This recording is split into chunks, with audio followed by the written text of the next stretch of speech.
Okay, we're good. We're good. Let me like my stream first. Alright.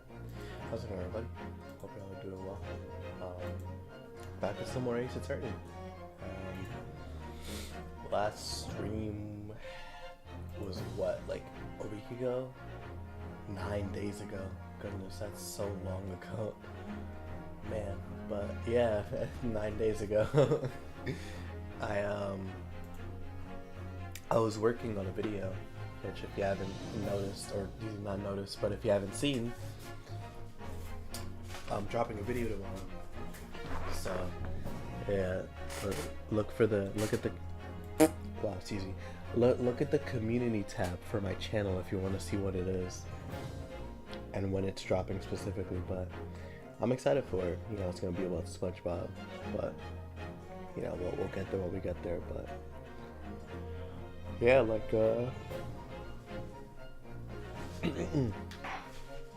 now that video is done, that basically fulfills the 2 videos that I wanted to do. Technically, it was supposed to be 1, but what's it called? What was the word? A silent voice video wasn't supposed to happen, really. But because of the circumstance, I was like, oh, you know, like, this emotionally impacted me on such a deep level that I needed to do it. But now that that's done, the only video that I want to do right now, like currently, is this. I want to finish the Greatest Attorney because I really want to move on to the second one, and also I really want to make a video on this one as well, because if any Ace Attorney game were to get the first video privilege, I want it to be this one. Wholeheartedly, I want it to be this one. The story's so good, so I can't wait. But it's been a long time coming. I want to finish it, so I want to see where we go from here. But I can't even lie. If I finish this game in the stream, I might just start the second one, depending on how I feel. Like, I really don't know, but I'm so excited to start the second one. But yeah, anyways, 17th of April, 12:14 p.m. The Old Bailey Defendant's Antechamber. It's been a little been almost 2 weeks, but we got a ball up top, so let's do it.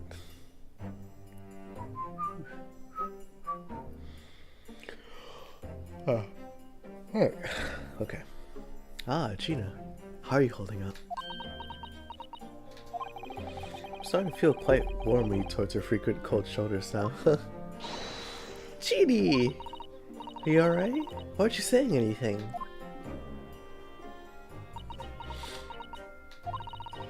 What's the point, eh? Why got all this trouble and fight so hard for the likes of me? What? Well, you saw it, that picture. What picture? I mean this photograph taken by Hurley's red-handed recorder. Well, I didn't think it would have captured a scene like this, that's for sure. It's hopeless. Anyone who sees that's gonna think I did it, ain't it? Ain't they? Well, I won't pretend it wasn't a bit of a shock when the prosecution first presented it to the court. Surely you've got to have your doubts about me now. You can't still think I'm innocent. Of course I can.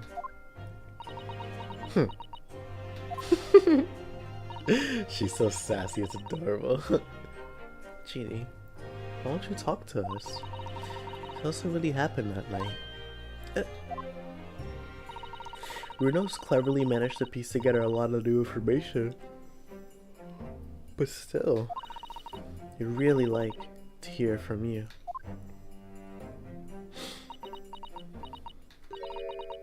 Alright then. It was after we had that dinner together at your place, right, Iris?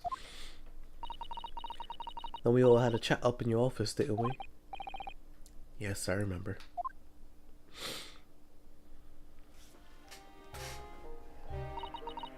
After that, I just couldn't get asleep. So I slipped out and went down the street to the 2-to-1 to Winterbank's place. I had to know if Iris' story was there or not. Sorry. Right. The hell are the Baskervilles? I don't think I've ever heard this song before. Ah, okay. That's definitely gonna be added to the video, that's for sure. I don't know what it's about or nothing. But if you ask me, there's something in it that Shums don't like. Something what he don't want. Wow. Something what he don't want people reading. So that's why he lied to Iris about sticking it in lug with Winterbank for safekeeping. At least that's what I thought at the time.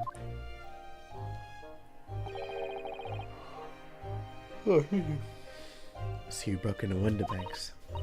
I just had to know if it was there or not. I mean, I had no idea how that was gonna kick off, did I? I struck the lock and stuck inside. It was dark as you like in there. So I gave the oil lamp and the cat a bit of wick. And that's when... What do you think you're doing? I nearly died, I did. And next thing I knew...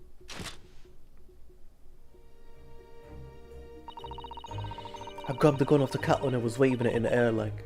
I don't know what.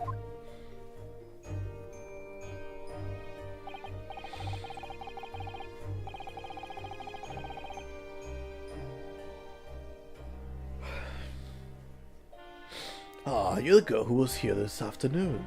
I didn't think pickpockets were there for armed robbery.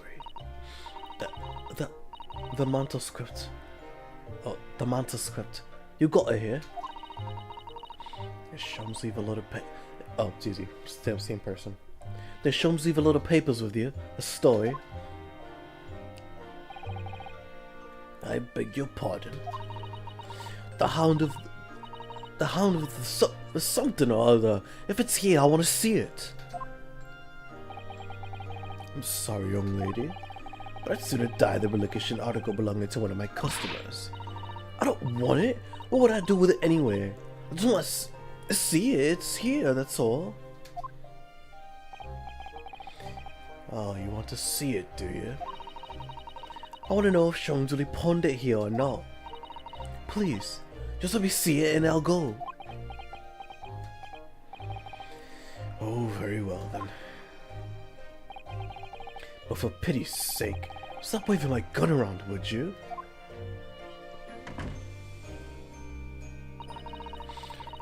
So then the old cove unlocked the storeroom door and we both went inside.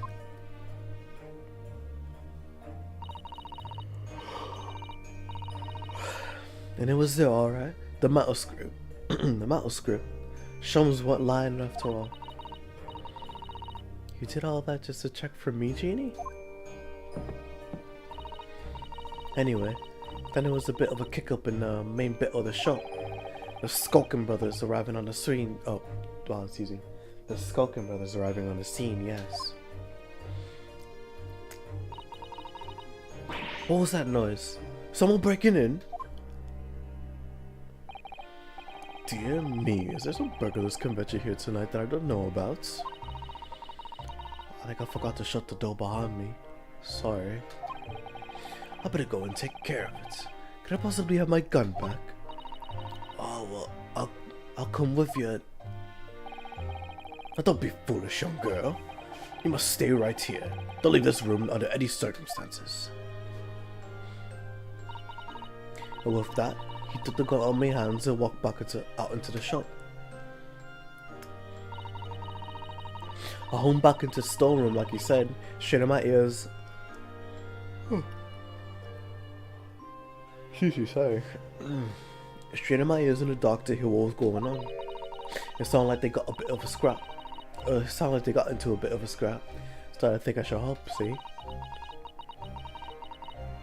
So I was just about to go out of the storeroom myself when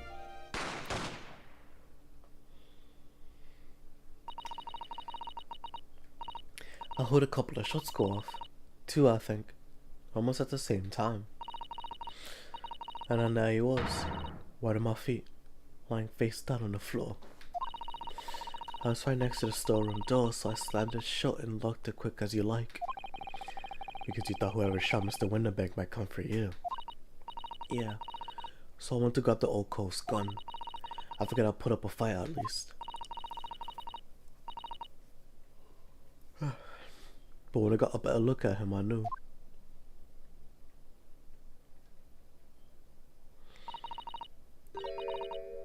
Winterbank was a gunner.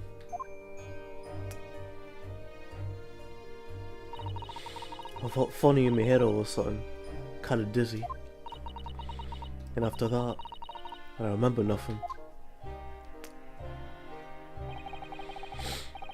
That must be when you passed out, Gina. If I had done what I done, the old cove might still be alive. You just tell the police everything you just told us. Of course I did. They didn't believe a word of it, did they? All they said was, if I kept telling lawyers, it'd make things even worse for me. It'll be alright, Jeannie. Don't worry. Just stay strong just a little longer. You know, I was about to put a real... Huh? What? I was about to put that real culprit through the mill.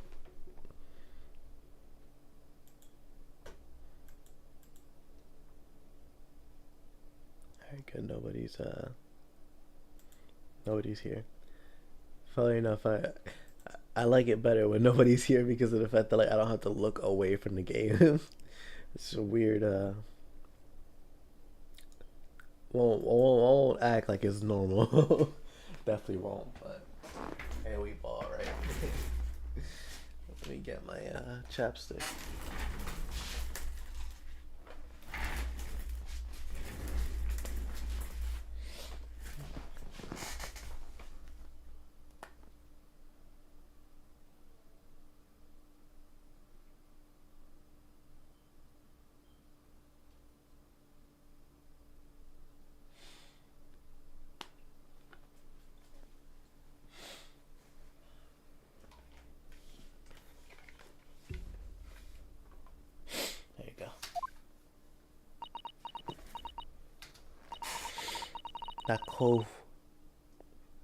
That cove what was there in the afternoon. That Eggot Benedict. I still remember how he looked at me. Like I was nothing. He was there that night. We don't know his real name yet. I'm convinced that he's involved somehow. Anyway, thank you for telling us what happened, Gina. I appreciate your honesty. You what? You can leave it all in Runo's capable hands now, Jeannie. Gonna put you up, I do it. Just gonna pull her hat down. Mr. Naruto. Yes? How come you trust me? I don't get it.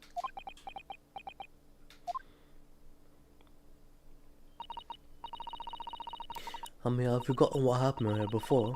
Come on, it was only 2 months ago. Me and McGilded, we told you a whole pack of lies.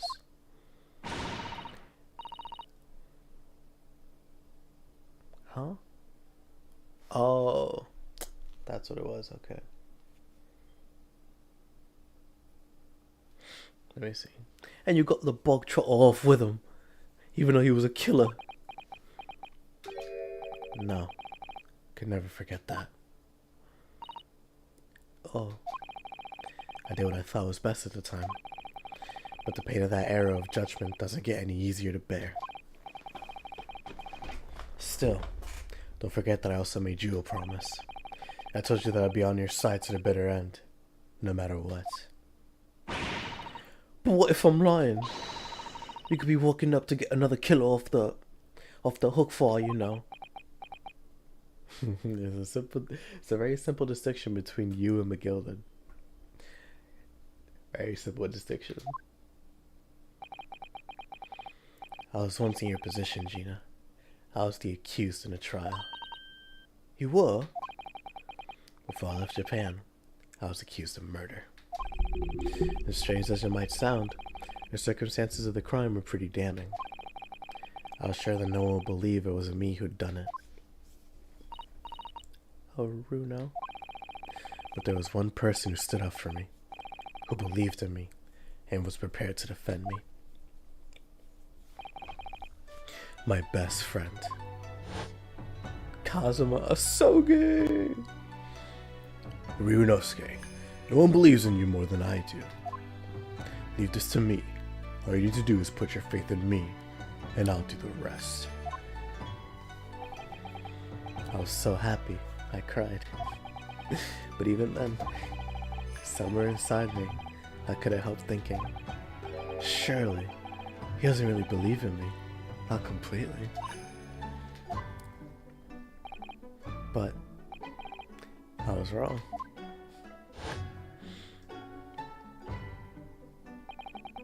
This. Oh, wait, stop. Because, oh my goodness. That. It's been like 2 months, I think. It's been like 2 months since I started playing this game. And I know how the series ends. I know what happens in both these games. But there's something about seeing how Ryunosuke views Asogi that is so beautiful to me. Like, that's genuine brotherhood. Like, I know some of you may not like this, or may not agree with it, or may not get it, but Drake has a song, right? Mr. Aubrey Graham, he has a song called Stories About My Brother. You probably have seen it on TikTok if you've been on there and know the edit community, or have seen it. It's a really good song to use for like brotherhood. Like Fullmetal Alchemist Brotherhood has Alphonse and Edward, or like Blue Exorcist with those brothers, I forgot their names. But like it's a really good example of brotherhood. I love it. And it reminds me of this. It reminds me of this. Like, oh my goodness. That got me, that choked me up a little bit. I can't lie. That really got me. As soon as my trial began, it was obvious that he had an absolute, unwavering belief in me.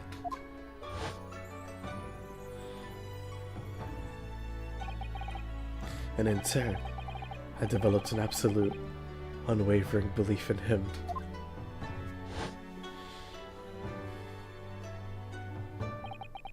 Since then, I came to realize, if you want someone to believe in you, you have to... It's something so simple, but that... it's true. Yeah. If you want someone to believe in you, you have to believe in the other person first. What are you saying? I promise you, Gina, that no matter what happens, I'll keep believing in you. So you don't need to worry. I won't let you down.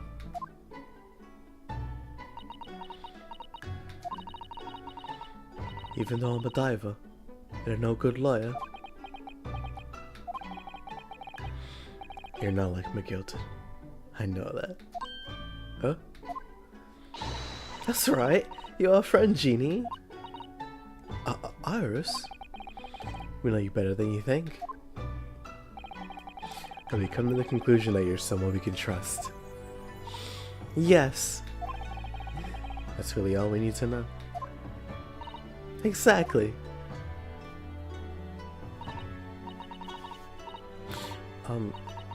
Mr. Naruto,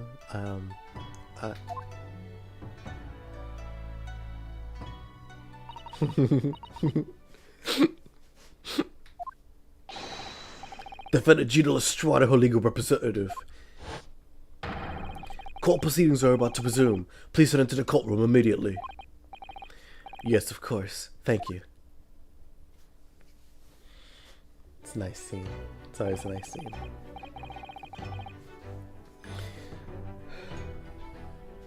I've been both a defendant and a defending lawyer in my time, so I know only too well just how hard it was to put all your faith in another.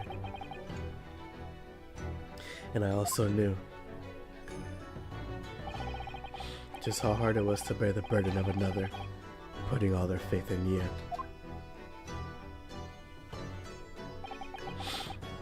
This is it at last. The final chapter. The final battle. Wish me luck, Suzuto-san. And I hope you're watching. Oh no. Oh, game, please. You're gonna make me cry. Oh my gosh. Oh, wow. There's something about brotherhood, man. There's something about brotherhood that always gets me. And I hope you're watching over me too, partner. Shoot.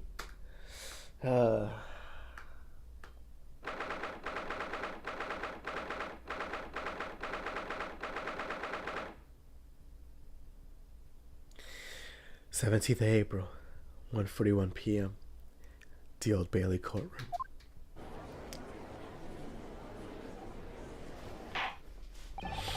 I hereby call this court to order as we resume the trial of Miss Juno Lestrade. Wow, not his voice, not entirely. Lord Van Zieks, have you successfully subpoenaed the witness? The subpoena was delivered to the communication station. The subpoena was delivered to the communication station where the man works immediately, my lord. However, the heavy rain has delayed the arrival of his carriage, it would seem. I see. Let us turn our attention to Inspector Gregson's persists of the case heard by the court this morning. The glaring omission of the third bullet in your report is a serious blunder, Inspector. Yes, well, I can only apologize, my lord. And out of the defense's chemical analysis of the blood at the scene makes for a compelling argument,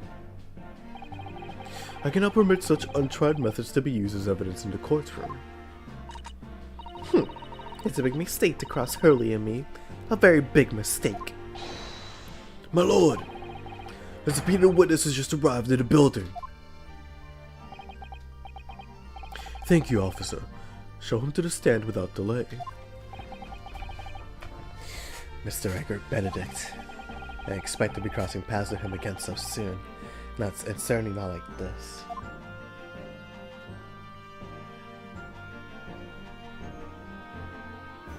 Four people on the witness stand. Thank you for complying with the court subpoena at such short notice, sir. But of course, my lord, as an upstanding member of London society, it is my pleasure to oblige. Now kindly state your name and occupation for the court record. Ashley Graydon, communications That was just the judge again. Ashley Graydon, communications officer. Mr. Graydon and I both work at London's Central Communications Station. Now perhaps somebody would kindly explain what all this is about. You were appraised of this situation by the court officer on your way here, I presume. Yes, I was.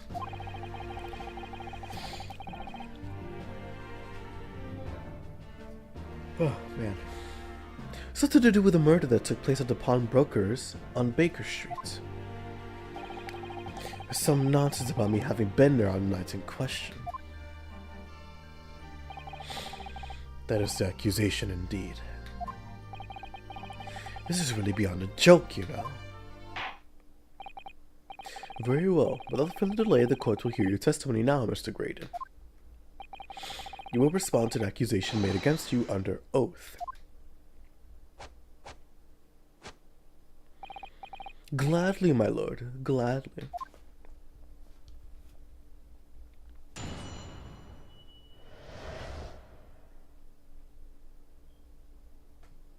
you go. Lock up, twin. Lock up, twinjamin.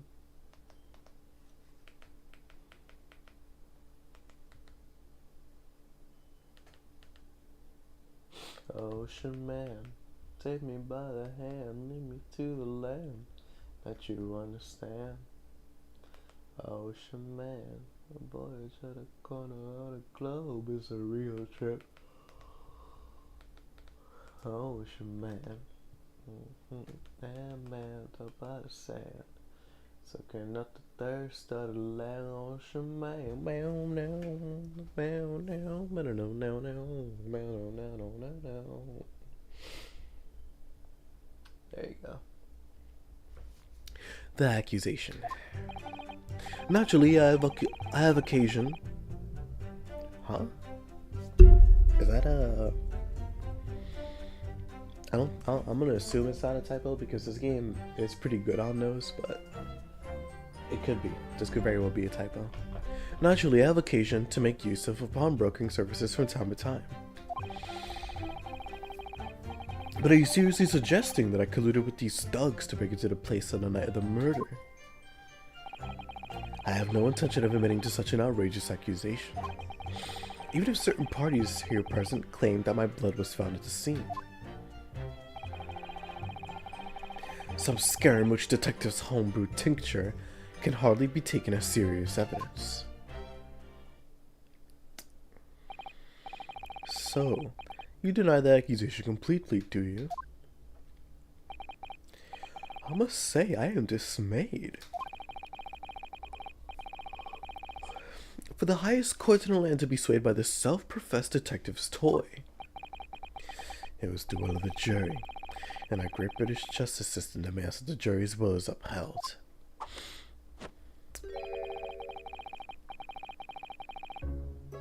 Then it would seem we have the misfortune of a most inept assembly of jurors today. By golly! How long am I expected to be detained here? If, following the defense's cross-examination, your involvement in this matter has not been established, you will be free to leave immediately. Good. Then I shall be away in time for afternoon tea. Some small consolation at least.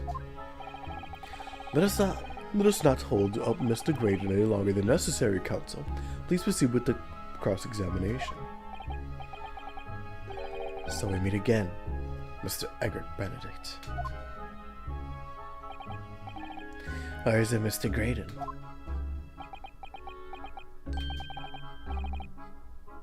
My apologies. And you are? Ryunosuke Naruhodo, defense lawyer. We have met. If you say so. Ashi Graydon and Shante. So...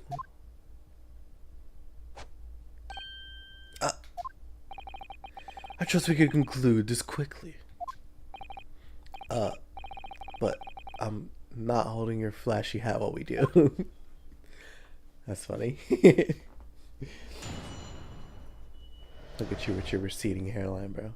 Don't you talk to me like you know something. Naturally, I have the occasion to make use of pawnbrokering services from time to time. Hold it! Yes, we even met in the very pawnbrokery where the crime took place in the afternoon of the day in question. Though, of course, you introduced yourself by a different name at the time. It was Mr. Egbert Benedict, I believe. Tell me, what made you...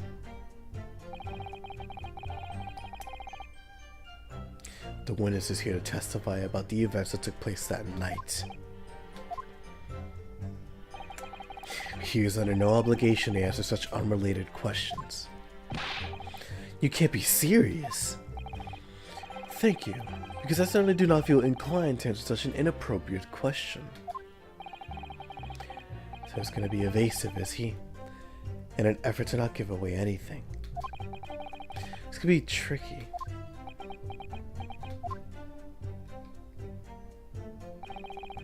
Yep, it just goes to show. It's not going to be easy. Not at all. Not at all.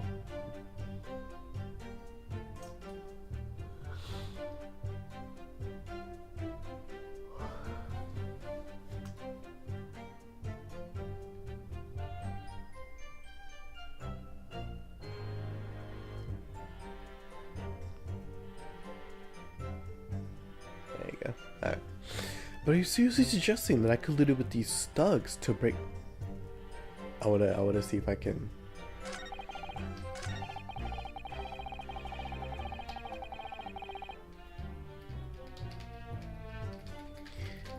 Can I not? I can't, no, I can't move. Oh well, I mean, you can see old buddy over here looking at him, but... let's see. Hold it! Have you seen these two men before? This pair? No, I don't associate with criminals. Said by a man who introduced himself as Egbert Benedict. I'd like to know who I have to thank for this. Who made this outlandish accusation against me? The young lawyer there in black. This is a farce. Whose idea was it to permit an outsider to work in a British court anyway? Well, needless to say,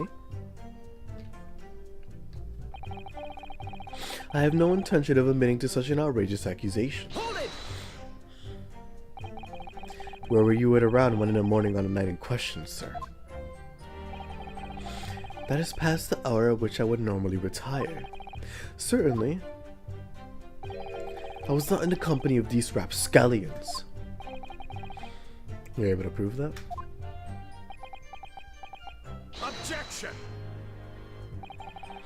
Listen carefully, my learned Nipponese friend, for you appear to be under a gross misapprehension on this point. What do you mean? The witness maintains he was not at the scene of the crime. He has no obligation to prove his absence. If your accusation is that the witness is present at the scene, then the obligation lies with you to prove your assertion. He has a point. Inherently, trying to be like, do you have evidence as to how you weren't there? It's like the devil's proof. It's like, well, actually, let me make sure I'm using that right, because like,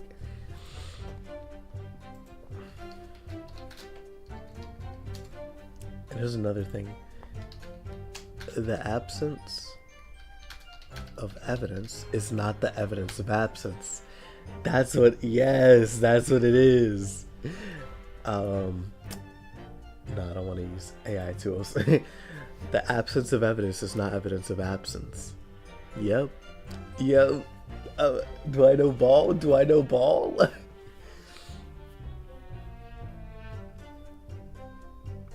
But yeah, I think what Naruhodo was trying to do there is kind of like a devil's proof. There you go. Where,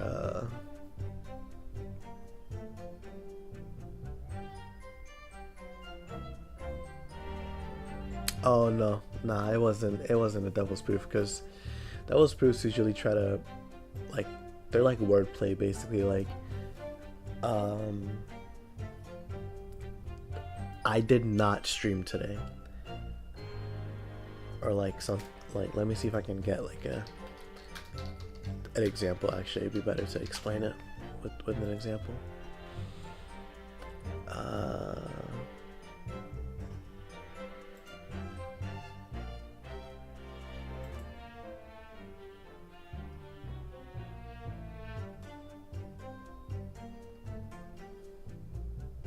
Prove no one in this room is a spy. Huh. Prove you have never stolen a cookie. Ah, yeah, there you go. It's basically trying to prove something that can't be proven, or almost is impossible to prove.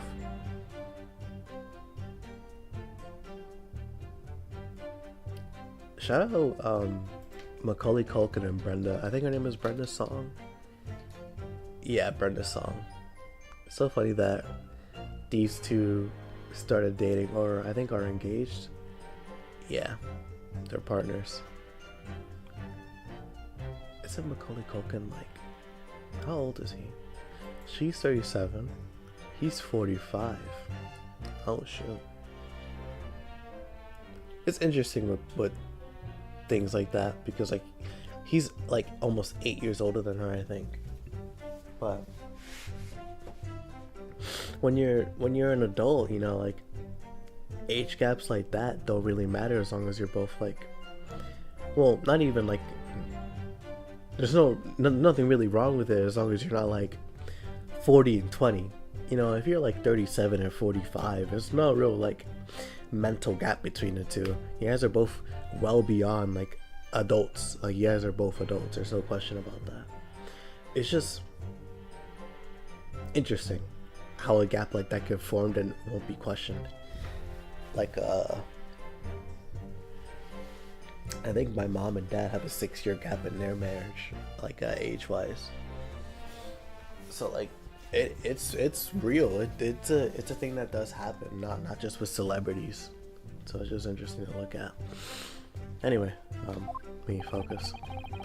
You will fulfill that obligation for putting any more unreasonable questions to the witness.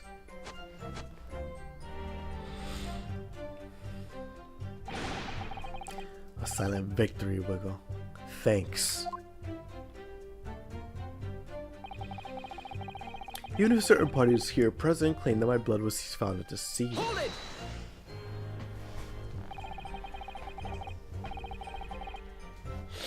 Blood was found at the scene of the crime, there's no question of that. Mr. Sholm's chemical analysis has positively identified the substance as such. But I'm not the only human to have blood running through my veins, am I? How can you be sure that that blood is mine? It could equally be the blood of one of these two miscreants. Every individual's blood has a slightly different composition, it seems. Mr. Sholm's chemical okay, thanks for interrupting me, man. I really needed that. Mr. Sholm's chemical is able to differentiate different blood samples by spare me the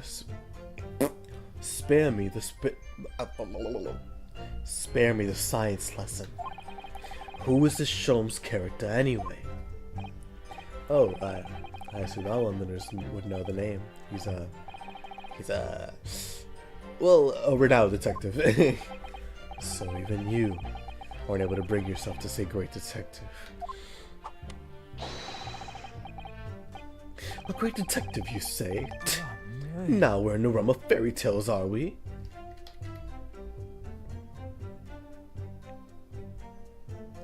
Excuse me. Let's see. Do you have something to say about that, Mr. Skulkin? Oh, what? Me? Me? No, the Mr. Skulkin next to you. Well, I've had it up to here with this. How many times have I got to tell you? No, that was wrong accent. Sorry, let me redo that. Right, I've had it up to here with this. How many times have I got to tell you? Yes, I know, you're not Big Bro Sulky, there you go. Mr. Nash Skulkin. Call blimey, governor. You what? Is it not the case that when Mr. Graydon just spoke, a thought went through your mind? Would you care to share that thought with the court? Well, my thoughts? I'll have none of them. It must have been him.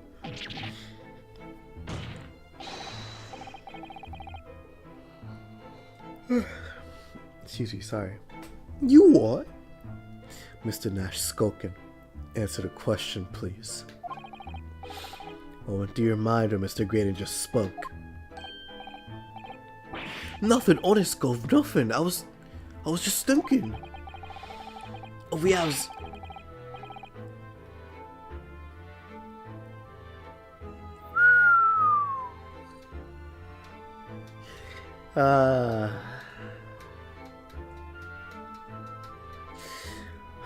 what a blunder, huh?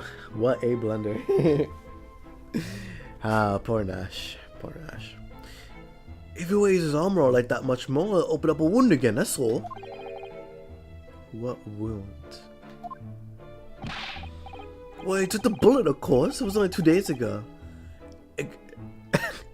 It ain't gonna be healed up yet. So I was, well, you know, I was waiting for him, and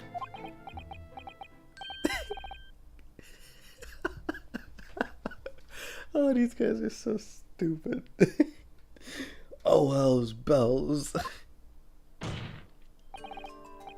Mr. Graydon, did you hear that?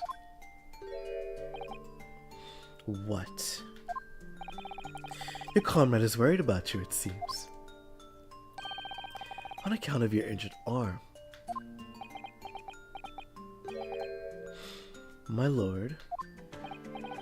Yes, Mr. Graydon. I have no idea what these two wretches are talking about. Certainly, I shouldn't be expected to answer anything in relation to their mindless insinuations. I know that someone other than the victim was hit by a bullet at the scene of the crime 2 nights ago. And from the height of the bullet hole in the wall, that person was likely hit in the upper arm or thereabouts.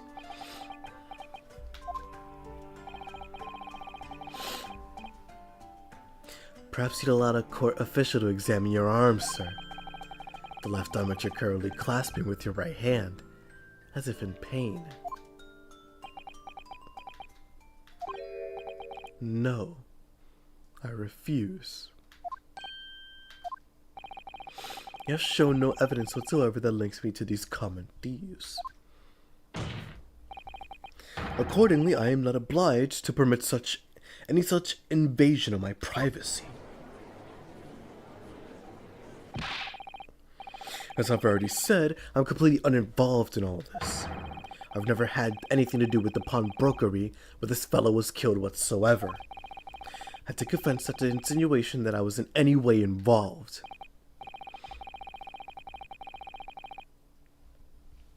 You claim to have had nothing to do with whatsoever with Mr. You claim to have had nothing whatsoever to do with Mr. Winterbank's pawnbrokery. My lord, the defense would like that last statement to be added to Mr. Graydon's formal testimony. Very well, counsel.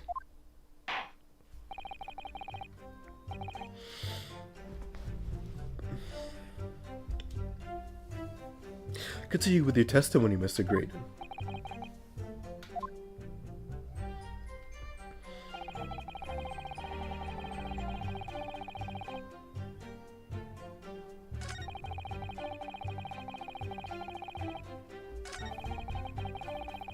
There you go.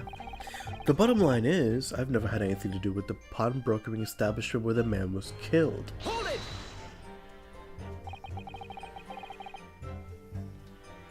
Never had anything to do with it. You forget that I was there, Mr. Graydon, on the very afternoon of the incident.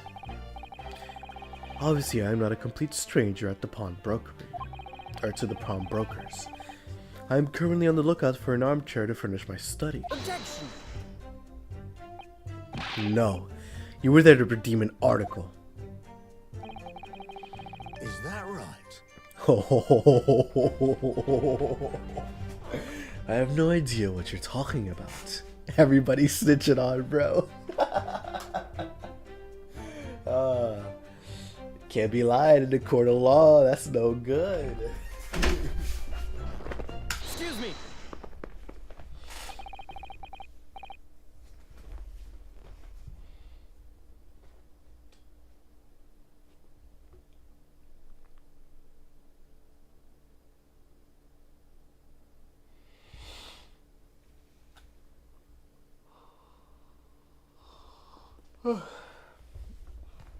Excuse me, sorry.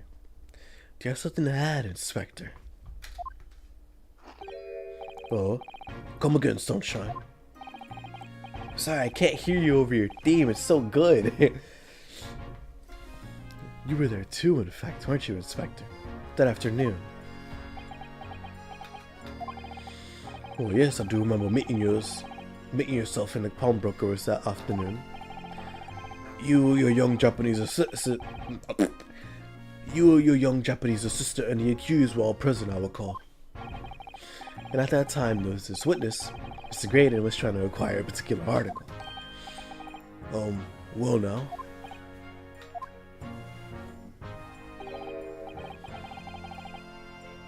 I'm afraid I don't remember too clearly. What? But you must! I'm not gonna lie, pretend I remember something that I don't. What's going on here? Crazy showed us a picture before, didn't he? You know, from the cameras that Hurley installed in window banks. Yes, of course.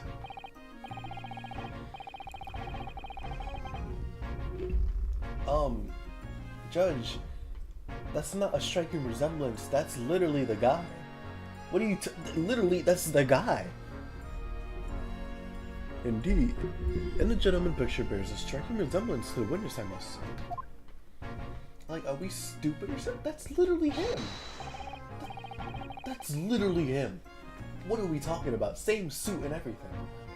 Like, that's insane.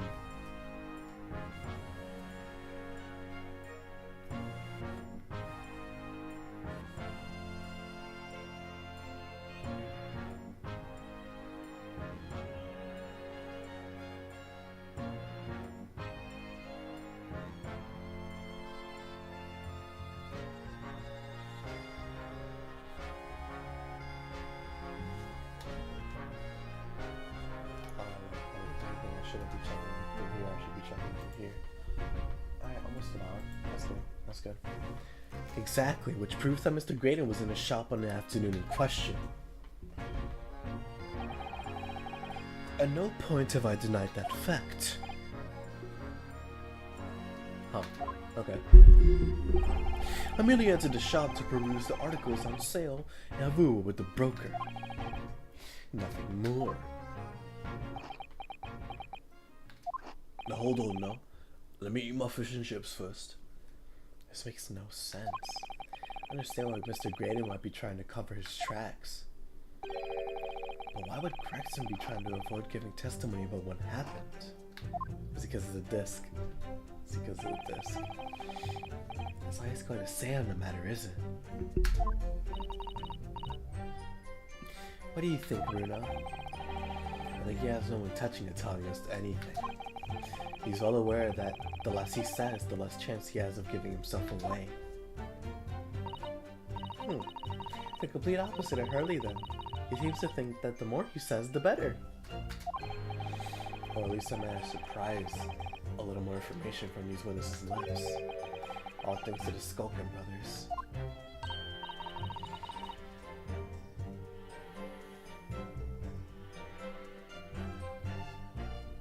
Yes, they were the key to it after all. So he says he had nothing to do with Mr. Winterbanks. Well, we know that's not true. Perhaps now would be a good time to have a proper look through the court record. Good idea. You never know what tiny scrap of information could become a valuable weapon.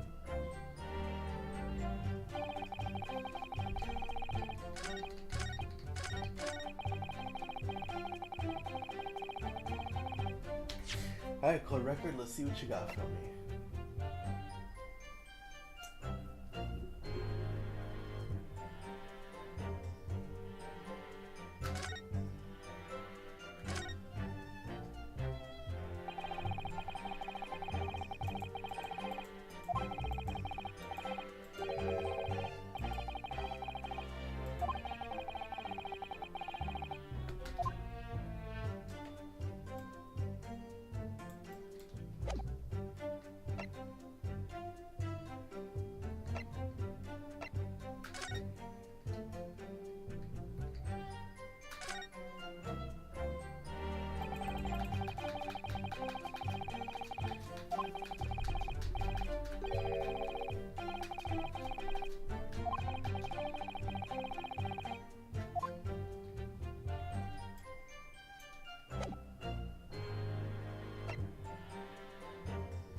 Okay, let me save just to be sure, because I feel like the only piece of evidence that really makes sense is the disc. Like, why else wouldn't he?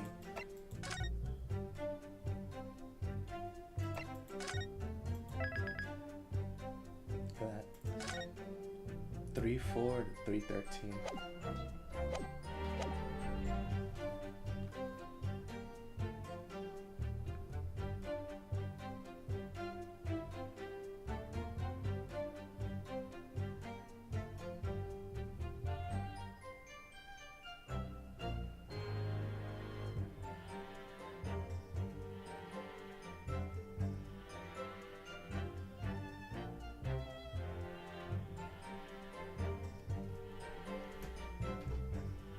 Okay, let's do it. Let's, let me investigate first, though.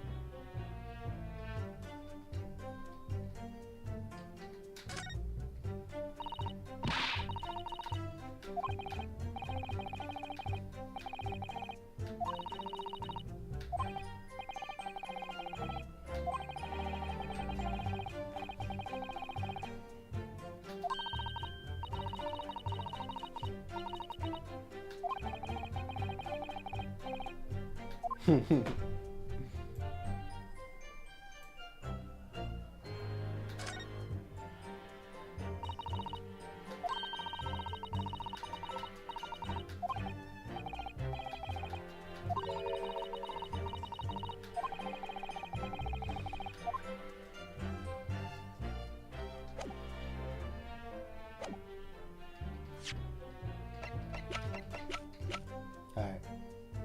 Please be right. Objection! Okay, I was right. Okay. Yeah, because it had to be the disc. There was no way.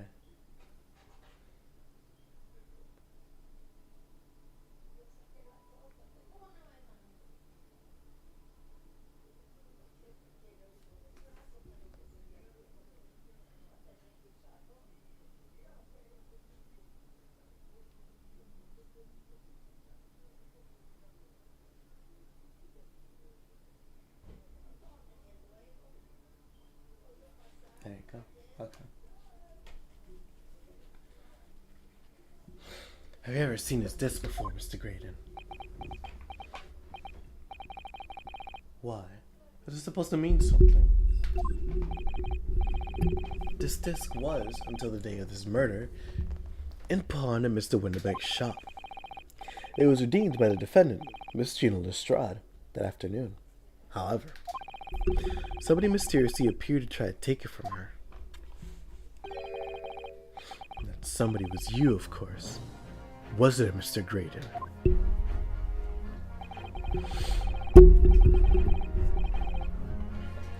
As I have reiterated numerous times now, you are mistaken. That was not me. I have never seen that disc before in my life. It may have escaped your notice, but there is a small smear of blood on the disc. Ah, yes, resulting from an abrasion of the thumb, perhaps. That's right. The surface of the disc is covered in hundreds of tiny metal bumps. In a skirmish to acquire the disc, the thumb of the person who tried to take it suffered minor lacerations. So, while the disc bears the remnants of that skirmish in the form of this smear of blood, the thumb of the person in question must bear the remnants too, in the form of a scratch. Good gracious, indeed it must. Mr. Graydon, you refused to allow a court officer to examine your arm before. Are you going to refuse to allow us to examine your thumb? Because I have no doubt that it bears a small scratch consistent with the smear of blood on this disc. Well, well. It would seem I underestimated you. What is the meaning of this? See, you admit it now. You admit you have a scratch in your thumb from when you attempted to take the disc from the defendant.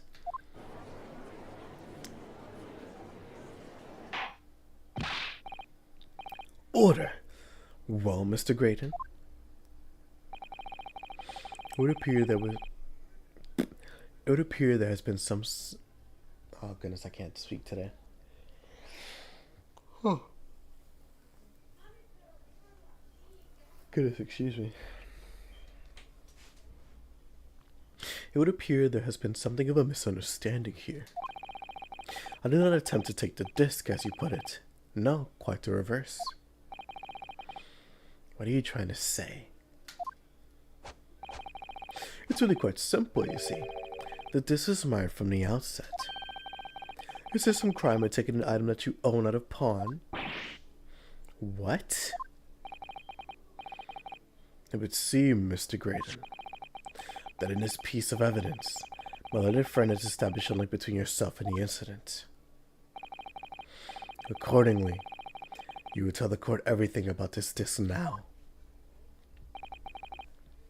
As you wish. Though I'm quite sure it has nothing whatsoever to do with the pawnbroker's murder.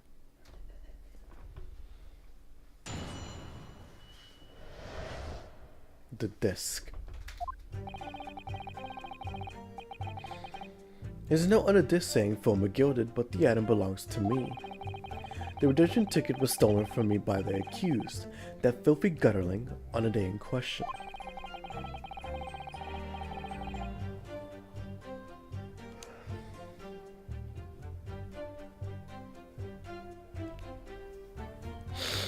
I proceeded at once to the shop in order to explain my situation and redeem my article.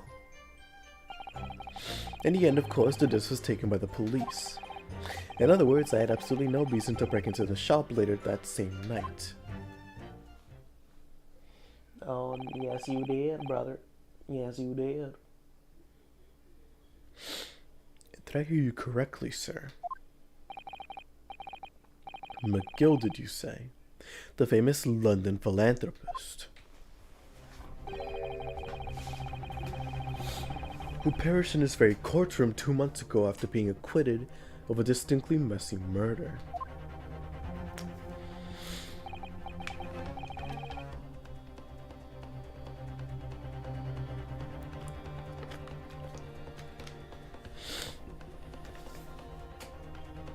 Yes, my lord. The one and the same. Good lord, Mr. Graydon! Are you saying that Mr. McGilden and yourself were acquainted? Yes, that's correct.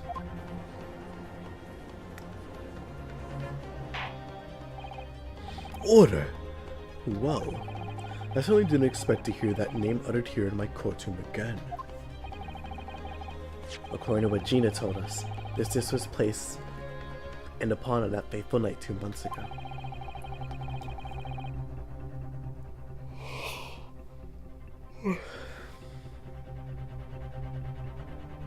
McGilded himself gave instructions to deposit it at Windibanks. It's funny that Mr. Graydon is here is claiming that this belongs to him then, isn't it? In all likelihood, he's lying.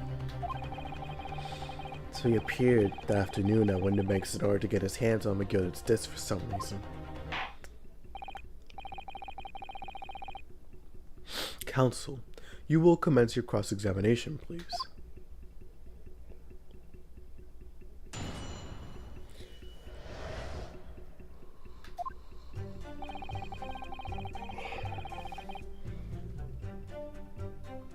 There's a note on the disc saying, "From McGilded, but the item belongs to me." Hold it! But you can't explain how this belongs to you? As you will observe, a communications officer such as myself commands a fine salary. You are certainly exquisitely dressed, sir. So you see, I have little need to make use of the services provided by the pawnbrokery trade. However, I did once find myself in difficulties having misplaced my purse whilst on an errand. Which is why I pawned my fine black overcoat to the pawnbroker in question. You claimed that was your overcoat.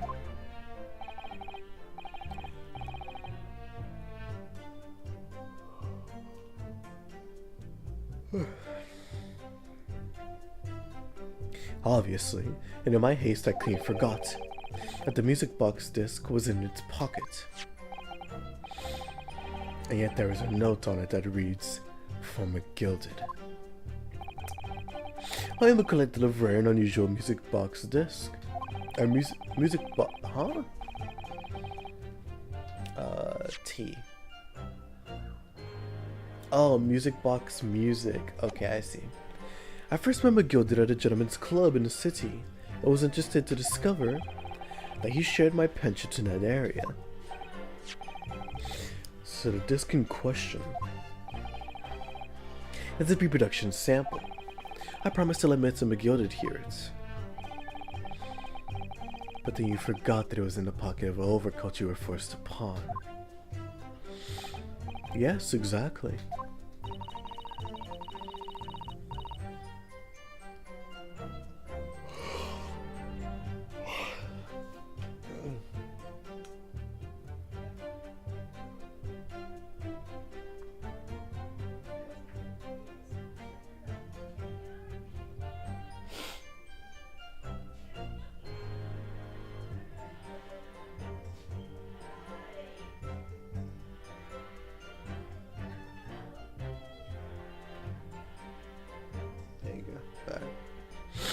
Gina didn't mention any of that in her testimony 2 months ago, did she?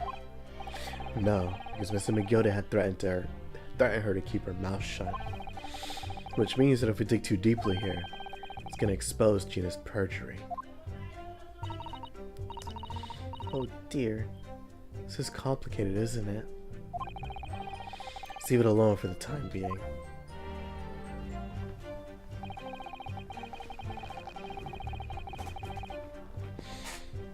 The redemption ticket was stolen from me by the accused, that filthy gutterling on the day in question. Hold it!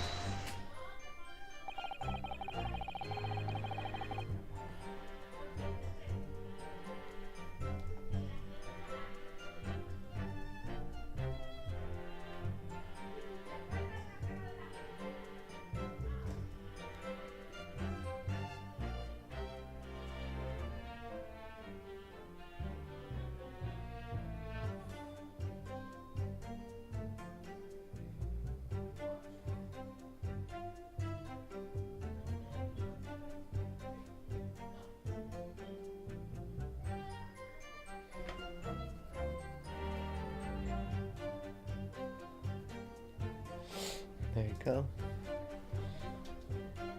Let me check real quick. Yeah, nobody commented, so that's good. Let's keep playing. How long have I been going for? Like 20 more minutes have passed. What sucks about streaming on Fridays is that because I worked earlier in the day, I'm way more tired than I would be. But then again, when I stream, I'm tired in general, so it's not much of a difference. So you're saying that Mr. Strahd lifted the ticket from your pocket or bag? That's right. Despite being mindful of danger when walking in the insalubrious areas of her kind frequents. Objection! Mrs. Strahd did no such thing. Well, of course you would take that stance, but the girl is a regular offender. You came to the pawnbrokery that day prepared with all the information you needed to identify the defendant. You were looking for her, that's what brought you to Windibanks. To get your hands on Mr. McGilded's disc. Objection! My learned friend is a veritable font of nonsense. Nonsense? I concur with the prosecution. Counsel, we will refrain from conjecturing in this way, because that's clear. Yes, my lord. Then I will continue with my testimony for what possible use it can be.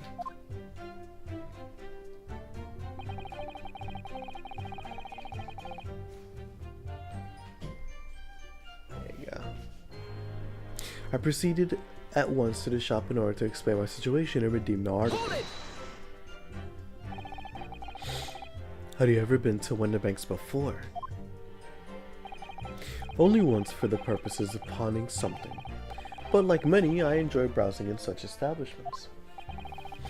So when you noticed that the pickpocket had taken your ticket, you chased after her, is that correct? Yes, that's right. I didn't notice at first, of course, such is the art of the pick purse. But when I did, I headed to the pawnbrokery at once, in order to reclaim my coat before the thief could. I was merely trying to recover what was rightfully mine in the first place.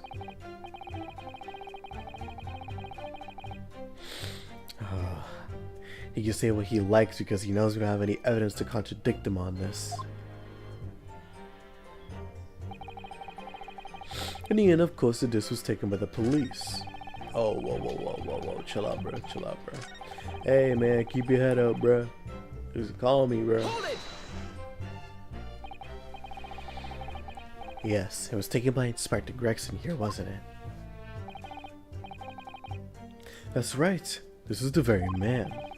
Apparently, the police are collecting anything that has connection to McGilded as evidence. Well, yeah, I mean, all we really can do is pursue. Excuse me. Yeah. There's something wrong, Inspector. What do you mean? The last remark Mr. Graydon made in his testimony seemed to trouble you in some way. No, it didn't. It's nothing. Leave it alone.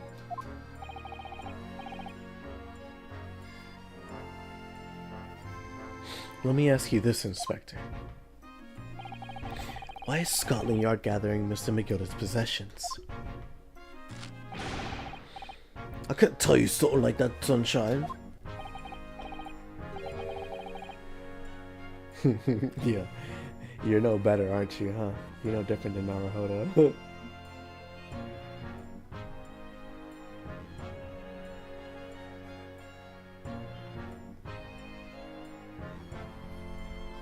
Let me check something to see how far I am. So, yeah. I'd say I'd have about like 4 more hours, 5 at most. Oh well, we ball up top. What is it, Inspector? Investigative secrets. Yes, exactly. Oh, yes, exactly. You should know all about that. Manus McGilded, who died so unexpectedly after his trial 2 months ago. A man renowned throughout the capital for his great contributions to public life. Yet he had a dark side too. Where are you going with this, Van Zieks? I suppose the police are dealing with the aftermath of his nefarious activities, are they? That's enough. That's enough. Couples like me have duties to carry out that we're not at liberty to talk about. That's all you need to know. Duties conferred by Lord Strongheart, I presume. The Lord Chief Justice appears to have great faith in you, Inspector.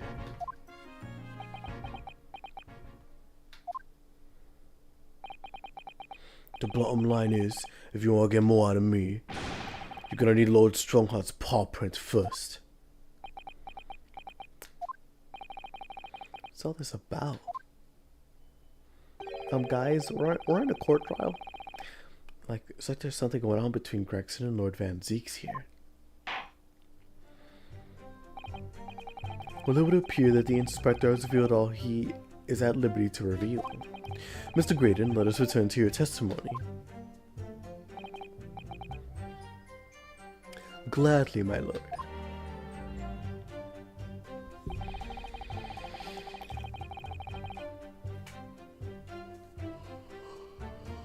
Oh man, I'm so tired, goodness. Let's keep going now. In other words, I had absolutely no reason to break into the shop later that same night. Hold it!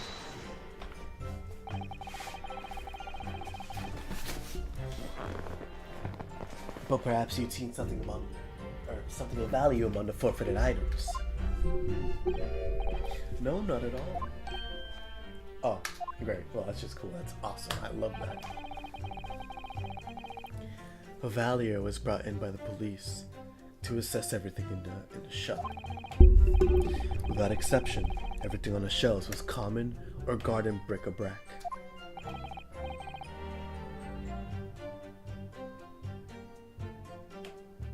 There you go.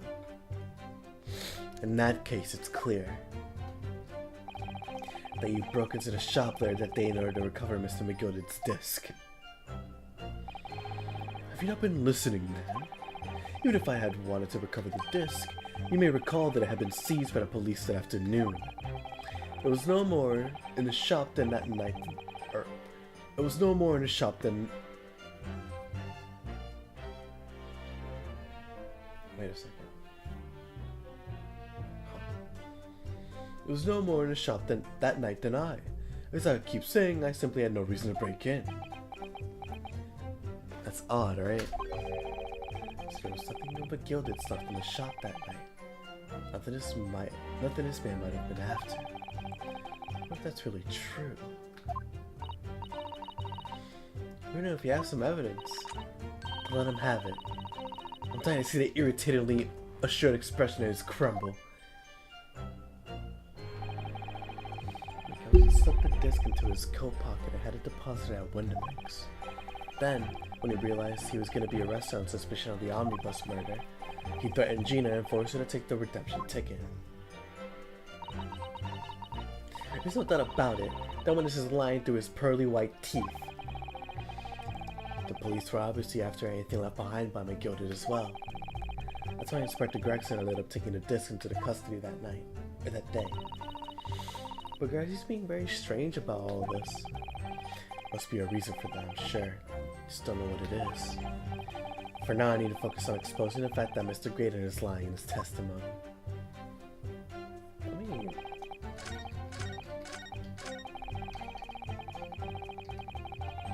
So there was no reason for him to break into the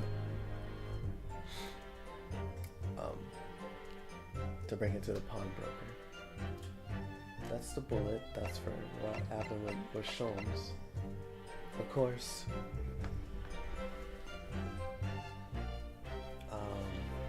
We already used this.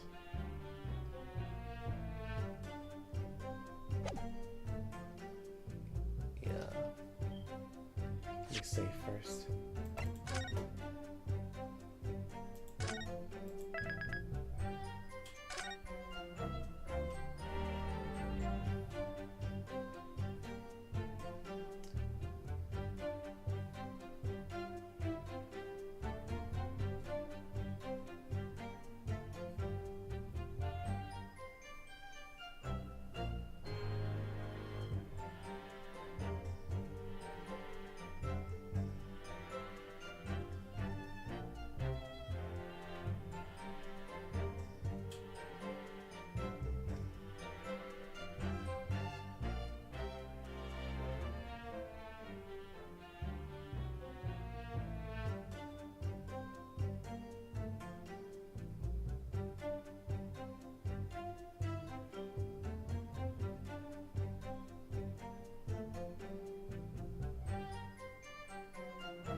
I was looking for something I completely forgot.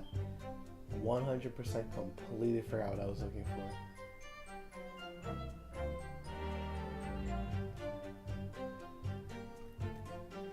Oh well, whatever. I'll look for something else then.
Sorry, I'm so quiet. I am here.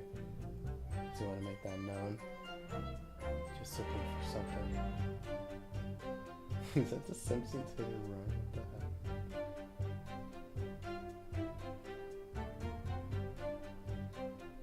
There you go. Just in case. Okay.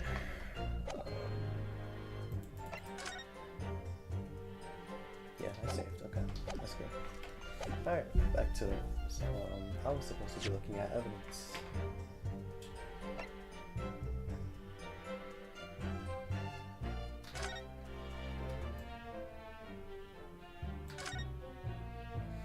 Okay, deposited 10 shillings, 1 small box. Huh.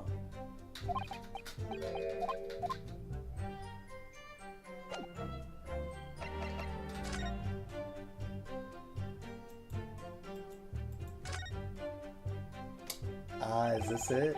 Because this is the only evidence we have of the overcoat. So maybe this is it. Because, like, it was the overcoat, and it was this one small box. What is this? Because, like, there's nothing else here that could really serve.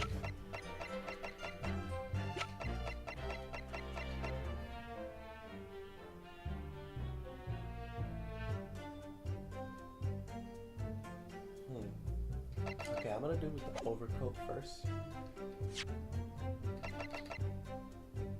Objection! Yeah, that wasn't right. Okay. So then, computer. By the way, I missed a trophy apparently. In case 5, I missed a trophy, so I gotta go back and do that at some point.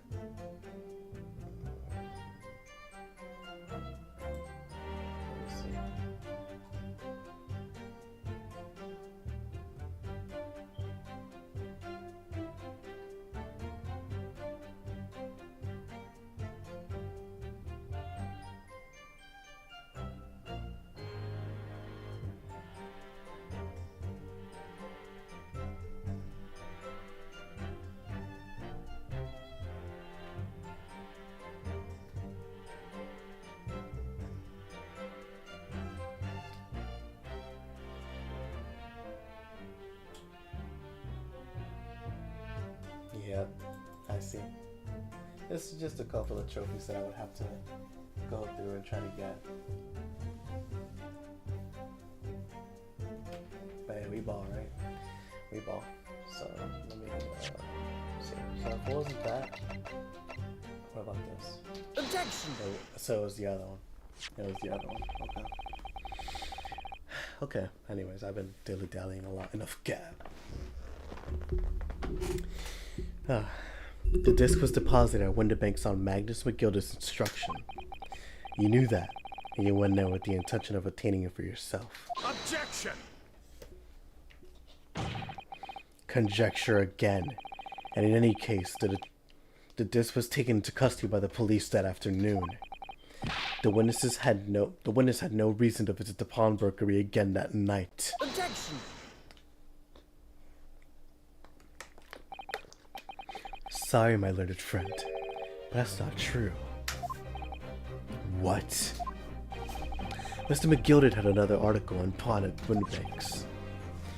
That's this. Second pawnbroker's ticket proves. My goodness, I keep getting caught in my bowl. There were 2 articles belonging to Mr. McGilded at Windibanks pawnbrokery, and the reason you broke into the shop that night was to recover the second one.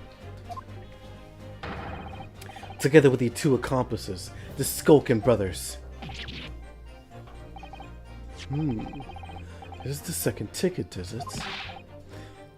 What had the man deposited? The article description reads, 1 small box. Rather vague description, it seems to me. Are you suggesting that I broke into the pawnbroker with these clowns in order to steal the trinket box?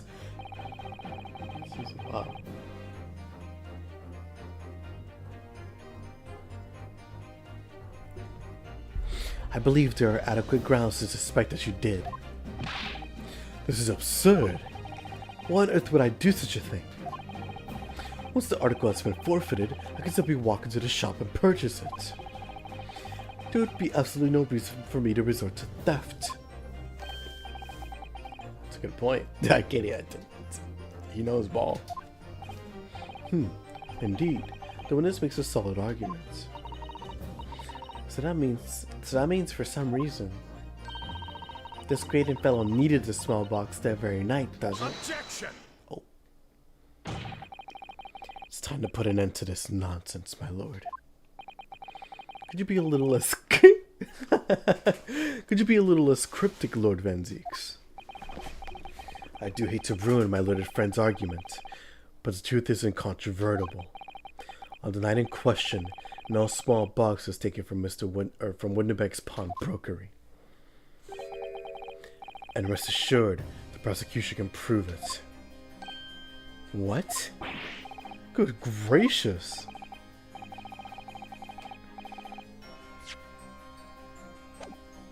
Inspector, show the photographic prints to the court if you please. Yes, sir. What prints? These prints were taken from one of the detective security cameras. Ah, Hurley red-hand recorders again. As previously explained, using this plan to the shop layout.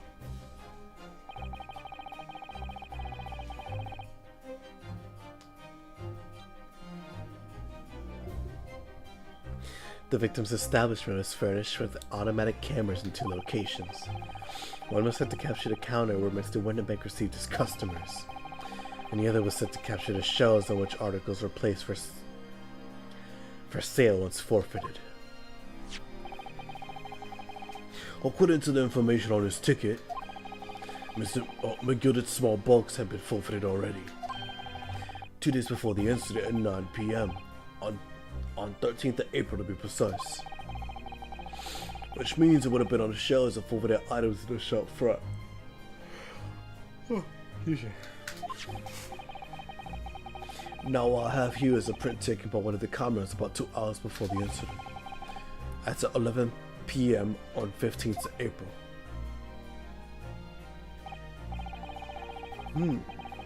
The victim certainly had a very full shop, it would appear.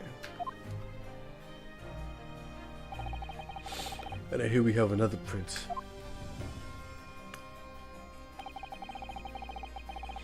This one was taken about 2 hours after the incident. I see. So we have 2 pictures to compare.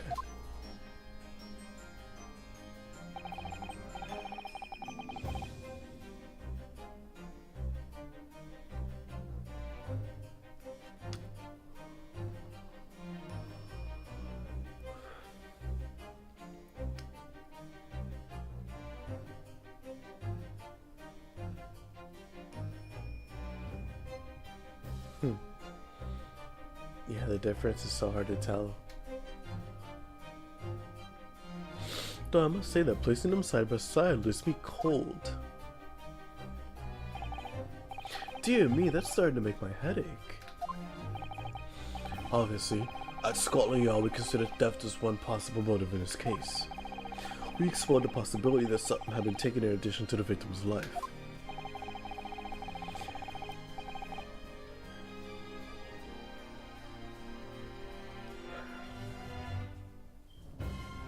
So you men have already compared these 2 prints thoroughly, Inspector? Yes, sir. We counted every single item in these 2 photographic prints. And the guys' conclusion is that exactly the same number are present in both. I'm struggling with his voice here, I don't know why. In other words, nothing was taken from the pawnbrokery on the night in question. And my learned friend's assertion is nothing more than a hopeful fantasy.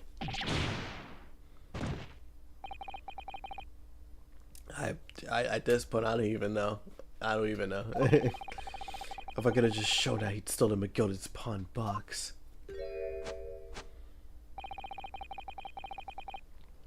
I might have been able to break him down at last. You know what, Runa? I've been thinking.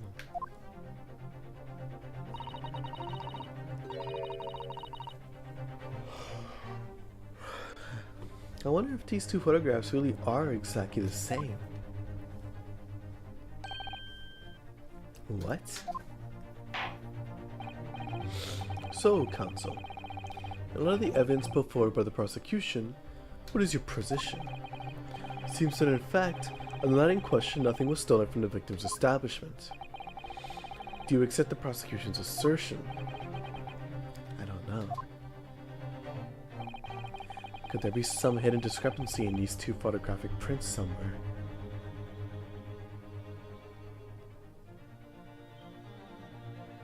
This is difficult, I don't know.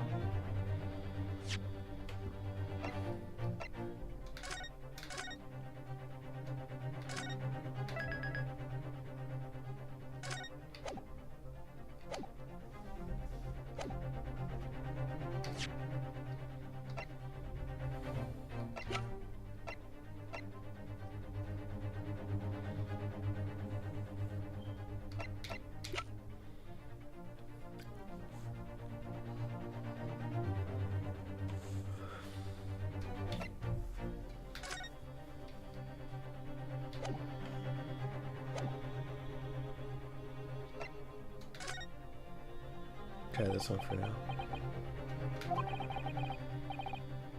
Wasn't sure at first, but there's a clear discrepancy between these two prints. What? You must identify the location of question for the court, counsel. Indicate the precise location of the discrepancy of which you speak. Ow! Stupid chair.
It's difficult because I know if I do the cross-eyed thing, it's gonna make me nauseous.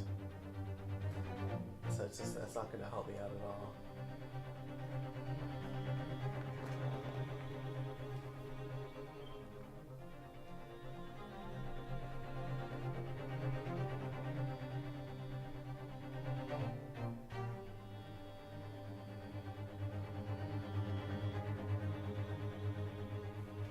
I messed up, that's why. Okay, let me load. Yeah, let me load real quick, I messed up. So, I did it out of order. I did have a piece of evidence, I just wasn't thinking straight. Before I give my answer, my lord, I'd like to try something if I may. Try something? What do you mean, counsel? You need to use a certain piece of evidence in the court record to identify the discrepancy. I'm not entirely sure I follow. Which piece of evidence do you intend to use to help you identify a discrepancy between these two prints? But of course, it's the technology. No, I do not want to investigate, I want to present it. Take that! There you go. I'd like to use this device, my lord, to view the two prints stereoscopically. Ooh! yes, you've caught the bug at last. You can't resist it, can you? You got the cross-eyed compulsion. Juror number 3. What a surprise. Come on, Reno. Let's put the pictures in place and see what this wonderful contraption shows us. There we go. There we go. Now look through the eyepiece. So that's what it was, huh? That teeny tiny little box, that's what it was. Of course. Of course, that's what it was. Wasn't sure at first, but there's a clear discrepancy between these two prints. What? You must identify the location in question for the court's counsel. Well, at this point, this one makes it so much easier. It's so much easier, bro. Oh my gosh. Yo. We can't be serious. Take that! There you go. That's so much easier. Wow, okay. If I did that, oh, yeah, I definitely should have done that. Granted, these two prints are almost identical. However, there's one minor discrepancy between them. What?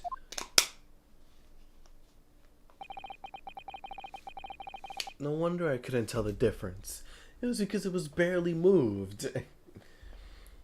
When you view the two pictures stereoscopically.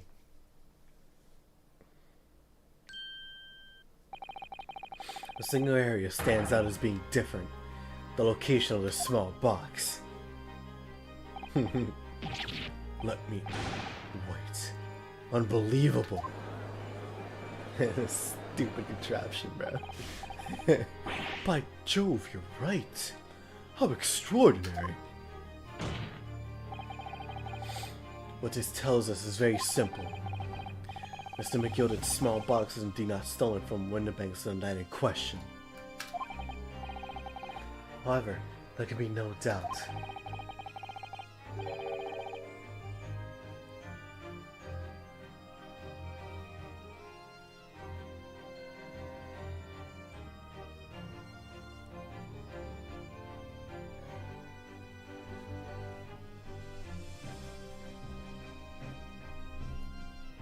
There you go. Somebody picked up this particular box and returned it to its place on the shelves. Are you suggesting that the small box originally deposited by Mr. McGilden? Alright, well, alright, let me chill out on that. Are you suggesting that the small box originally deposited by Mr. McGilden is in fact?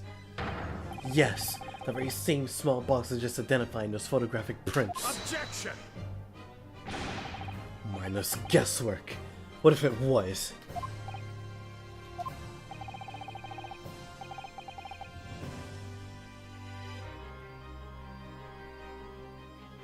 There you go. So box was moved on a shelf. Nothing was stolen. Which means, quite simply, that nothing has changed. That may be true, but... Alright, Mr. McGilden's box isn't stolen then. It doesn't the fact that it was moved like that change things? Yeah, it changes everything. What the heck?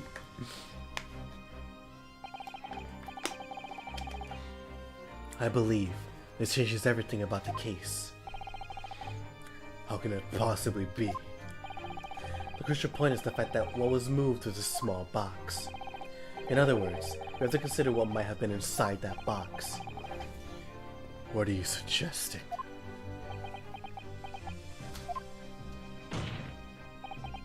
I'm suggesting that we need to examine that box as soon as possible.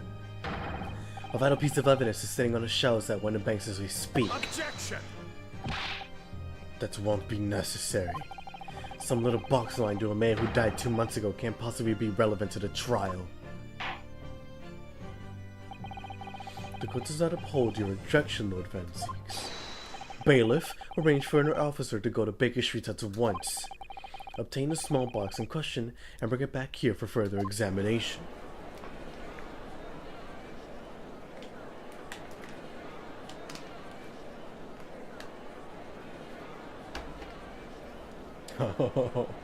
tension. Look at this. Oh. It comes with the box. Yeah, I was gonna say, there's no ways to be continued, right? I feel like it'd be too short. How long have I been going for? An hour and a half. I need more weight under my belt before I could even consider ending the stream. Way more weight.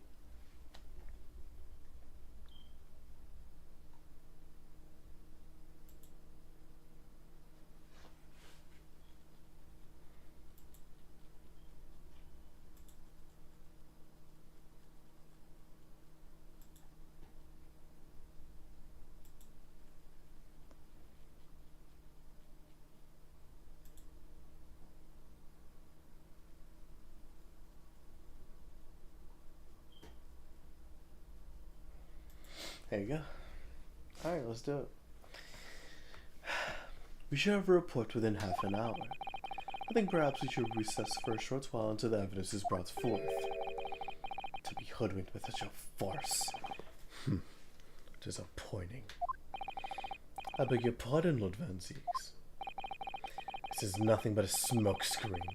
An Ebonese specialty, it would seem. What are you trying to say? What'd he say? My learned friend has persisted with the same line of reasoning from the very beginning. That this witness's intent was to steal an article belonging to Mr. McGilder from the pawnbrokery. Yet common sense tells us that none of the articles have value enough to be worth stealing in the first place. Exactly. It would be beyond absurd to break into a place for the purpose of stealing such a commonplace property.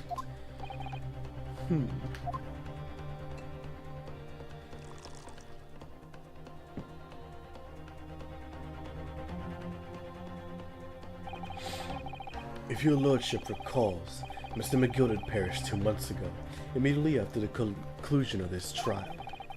A trial in which he was found not guilty. A trial in which it was established he was the upstanding member of society his reputation implied, in fact.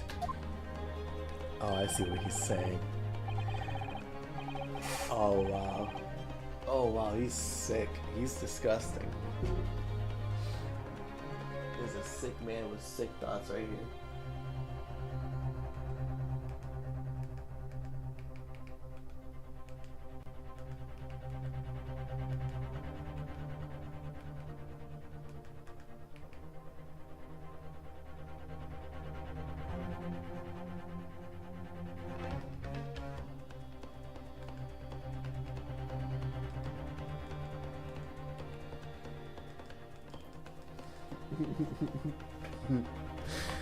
Oh, wow. You're a sicko. Oh, wow, you're a sicko. Okay. So I propose a toast to my learned friend in his most insightful defense. The articles this upsetting member of society pawned were entirely ordinary. A black overcoat that just happened to have a music box disc in one of its pockets, and a small box. I assure you, I wouldn't accept even if the man tried to make a gift of such things to me. Wrong. You know, that does make a lot of sense. Not if it was gold or jewels, is it? Though goodness knows, Mr. McGilder was rich enough.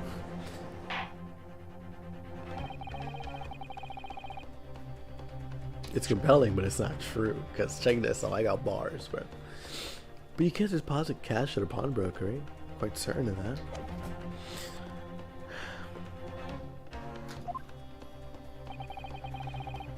It is incumbent on the defense now to bolster its argument. To explain what possible significance these commonplace articles pawned by this fine citizen could... even he doesn't believe it, man. To explain what possible significance these commonplace articles pawned by this fine citizen could have. Well, counsel, is your argument in fact demonstrable? Are you able to show proof that the disc or the box are in tangible way related to this case? Well, lock in, Ryunosuke, Mr. Naruhodo. What's the matter, Runo? We know that they're related, don't we? They're both vital pieces of evidence. Yes, of course. You and I both know that. We know Megilda's true character. And we know the disc is significant, even if we don't know why. We have to explain all that to the court at this point. We have to acknowledge that Megilda's acquittal 2 months ago was a mistake. The defense's argument was flawed, based on false information. Oh no. And that would mean that Gina committed perjury. But Genie? Could it be that Van Zieks knows? 100%. 100%. Is that why he's doing this now? Because he's anticipated everything. But maybe this could be a great opportunity for us. Sorry? What do you mean, Iris? Well, what is it that you always say, Bruno? Sooner or later, the truth comes out. Sooner or later, the truth comes out. Every time. How'd you do that good of an impression of me? I don't know, I've been practicing. Alright, this is the exact significance of things that Megilda deposited with Mr. Winterbank. It's something that only Gina can explain to the court. If I put her on her stand to testify about that, it could critically damage our chances of winning this case. You gotta trust her, right? It's a matter of trusting Gina. It's the right thing to do here. Nah, we gotta have her testify. It's not a matter of just leave it. You really can't. When Ace Attorney asks you questions like that, like, oh, what should I do? Should I do something really hard but I have to do it, or do nothing at all? You know what you gotta do.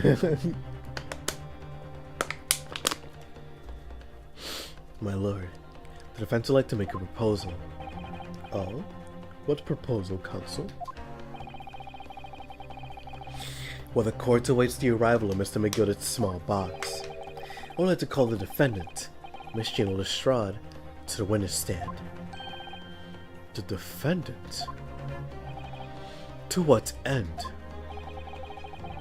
It's to do with the various articles deposited at Mr. Winterbank's by Mr. Megilda, my lord. Mr. Lestrade has information relating to them. I believe it will be beneficial for the court to hear what she has to say. It will prove the significance of the articles in question once and for all. Well, things are becoming interesting. I presume you considered the implications of the testimony you're proposing. In particular, the impact it will have on the accused's standing, and indeed your own. I have. Lord Van Zieks, Lord Van Zieks, would you care to explain that last remark? The prosecution accepts the defense's proposal. I move to interrupt the cross-examination of the current witness and hear from the accused herself. Very well, if you have no objection. So, the court will now hear the testimony of the defendant, Miss Gina Lestrade. You witnesses currently in the stand may step down until further notice. You ain't going nowhere, cuz. You ain't going nowhere. Then I shall bid you good day. Wait. You, sir, shall remain in the stand while Miss Lestrade testifies. As you wish. There you go. Settle down, boy. Settle down. You ain't going nowhere.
I remember when I was younger.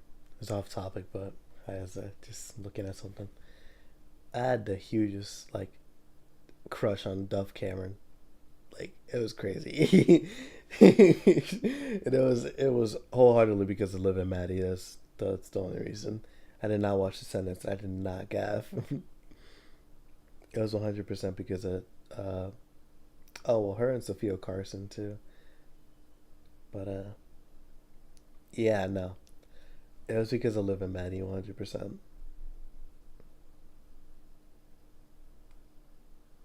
It's funny too because I thought the whole time they were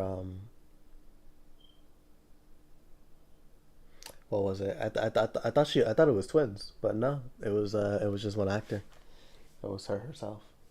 Just so funny, so mind blowing.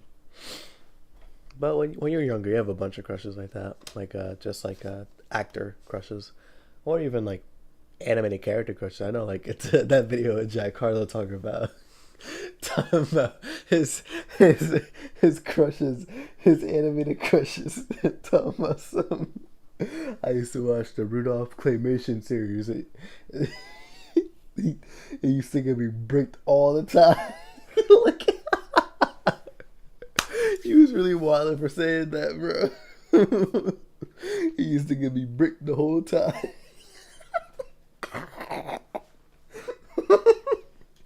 Anyway, I'm getting sidetracked. Let me lock up.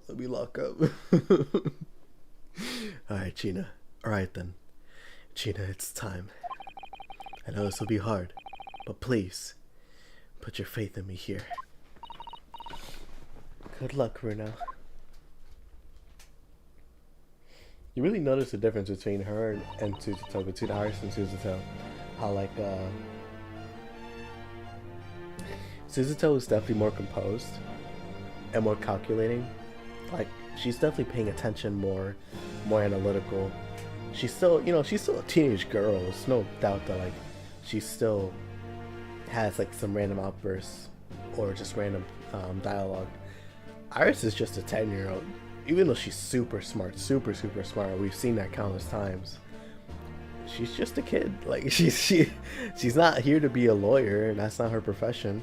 Unlike Suzuto, who is a judicial assistant and is here to help out the lawyer. Iris is just here because like she's smart. She's smart, and like where can you really leave her? She's 10. Of course, don't get me wrong. I want Iris to be here. Honestly, Naruhodo needs all the moral support he can get right now. The articles that Mr. McGilded had deposited in Windibank's pawnbrokery.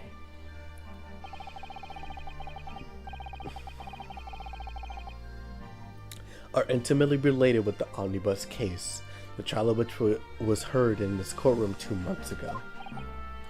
Yes, I remember this young lady being brought before me in this trial as well. That's right, my lord. Her testimony helped to establish the innocence of the defendant, Mr. McGilded.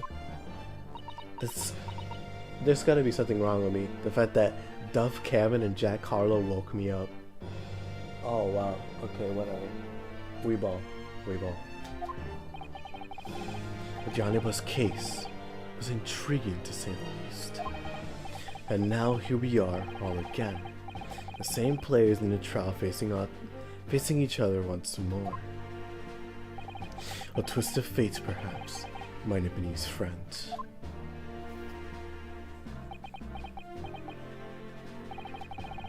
Allow me to recap the events of 2 months ago. An old brickmaker was stabbed to death in an omnibus running along London winter streets. Apart from the victim, there was only one other person in the carriage, Mr. McGilded. Naturally, he was the prime suspect for the murder.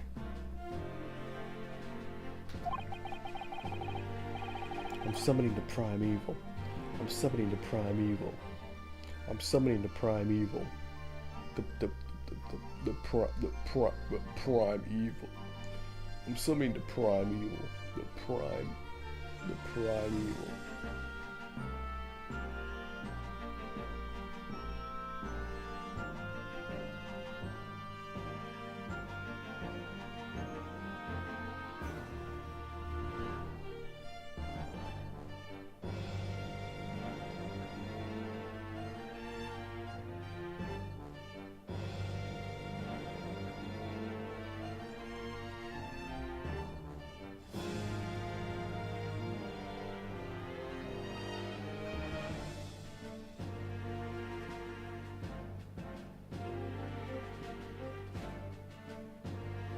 Okay, I see. Not yet. Not yet. We're not there yet. We're not there yet. Okay. Okay. Let's keep going, right? Ball till we fall. But as the trial progressed, another possibility emerged. That the murder in fact took place above the defendant's head on the roof deck, with the body then being dropped through the skylight into the carriage below. It was Mrs. Strahd whose testimony brought that possibility to light.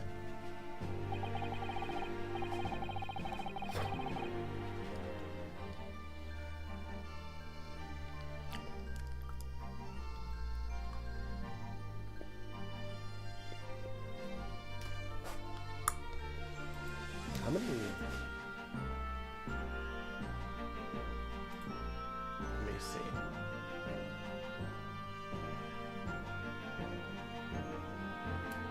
How many? Where is it? Stream playlists, VODs. So how many? 1, 2, 3, 4, 5, 6. We have 6 streams for case 5 compared to case 3, which was 3, but in reality it would have been 4, maybe closer to 5. Case 3 was 2.5. Case 2 was 4. Nah, well, 3.5. And then case 1 was two streams. Which, granted, case 5 is a long case. I mentioned it before, how long it could run. I've been doing some hefty streams too. Like, I have not been slacking in terms of how long the streams have been, and for case 5. Like, they at least have been 2.5 hours or 2 hours. And this one is gonna be no different. It's going to be no different. At the time of the incident, Mrs. Strahd was concealed under a seat in a carriage, hoping to pick the pockets of unsuspecting passengers. Then, immediately after the trial, having been acquitted of the murder, Mr. Machioda died in his very courtroom, in the most extraordinary of circumstances. A mystery that remains unsolved even now, 2 months on, as indeed does the omnibus murder itself. Be that as it may, I recall neither the disc nor this small box being mentioned in the course of those proceedings. Mrs. Strahd.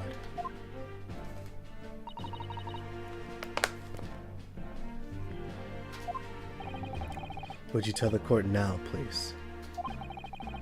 What really happened in the omnibus 2 months ago, I mean.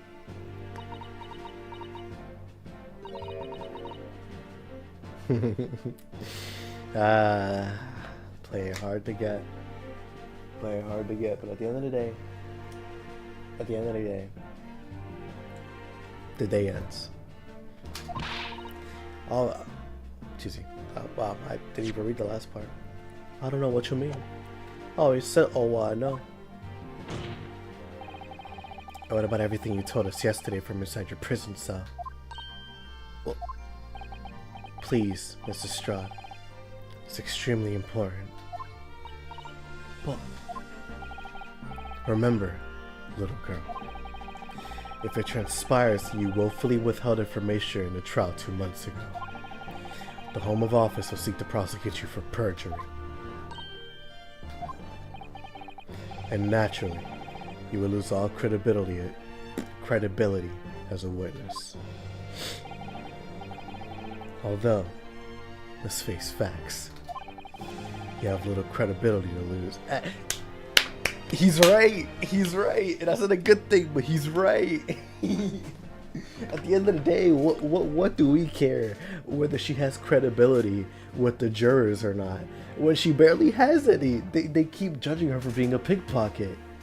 They literally not only they judge her for being a pickpocket and for thinking that she's a murderer. Only one of those is true. But he has a point. Legit, there's nothing left to lose here. Might as well. If it's for her freedom and for her life, Perjury is the least of her concerns. Genie, don't listen to him. Please, you have to trust Runo now. Aris? We're on your side. I swear it. Alright then. I'll talk. It's the right choice, Gina. Well, it would seem that my learned friend is hell-bent on bringing the entire courtroom down by his ears. So be it. This caused some pandemonium. I must confess that I'm struggling to understand what on earth is happening here. However, it would appear that Mr. McGoodit's pawned articles in that extraordinary case of the omnibus harbor secrets of which we have been hitherto unaware. So, Mrs. Strahd, you will now give your testimony before the court about the events of 2 months ago.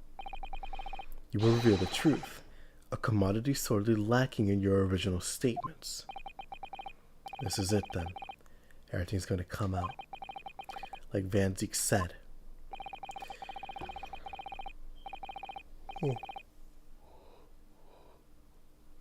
There you go. This could bring the whole courtroom down up on my ears. But as a lawyer, I'm prepared to take that risk. Because I'm like that. I'm really like that.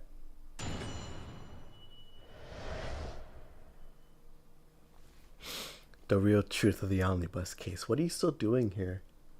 Ashley Graydon, bro. Get away.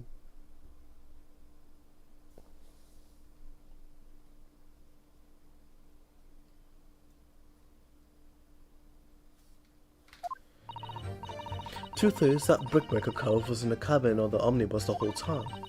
When Irishman dragged me out from under the seat, I saw that disc on the floor.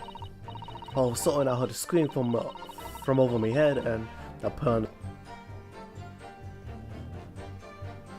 All of a sudden, I heard a scream from over my head, and that pair on the roof deck went out to call the schlops. I saw McGilded slip the driver some tin to do a run to the pawn shop roundabout.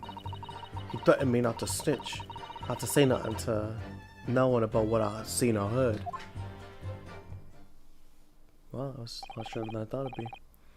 Good grief, this is outrageous. Yeah, none whatsoever, but hey, we ball. We just told the court bears almost no resemblance to your testimony 2 months ago. He's so happy right now. He's so happy right now. Like, I knew they tried to tell me there wasn't a door on it. They tried to tell me there wasn't a lock on it. They tried to tell me I was losing my mind. Oh, man. As you say, my lord. Then there's every chance. I may have I wonder indeed. Wow. I may have educated an error in McGilded's trial.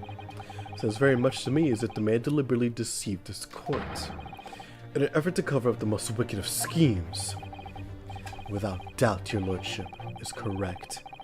A great injustice was done in his courtroom 2 months ago.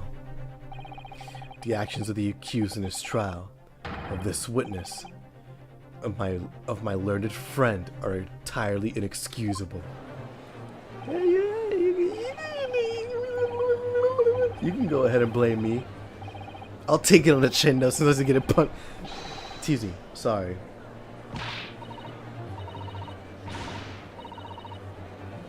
I gotta calm down so I can say what I'm trying to say.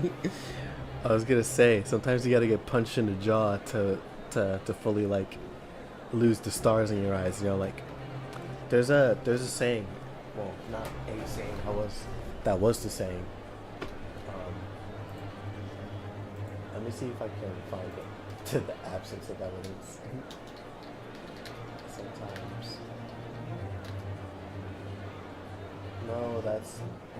No, I'm not looking for data like for Not Like This. I'm not looking for that song. Yep, sometimes you gotta get punched in the mouth. Cause like, Well, yeah, because like I knew it was boxing. I forgot it was Mike Tyson though. Yeah, it's Mike Tyson. But, like,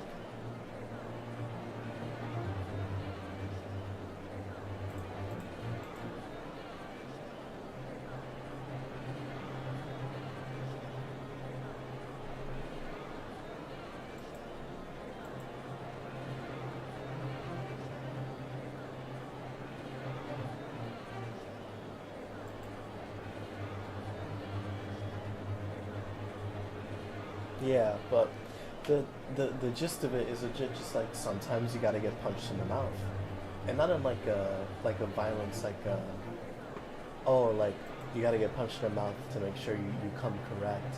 While that is true, it's more in the sense of like the way Mike Tyson said it. It was meant to be like, hey, everybody has a plan until you get punched in the mouth, and then things really start happening because once that plan falls apart, you can start planning for real, for the real thing, and not for like what you think is going to happen.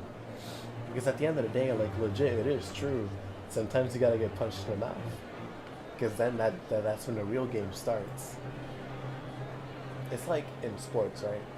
Let's say the NBA, for example.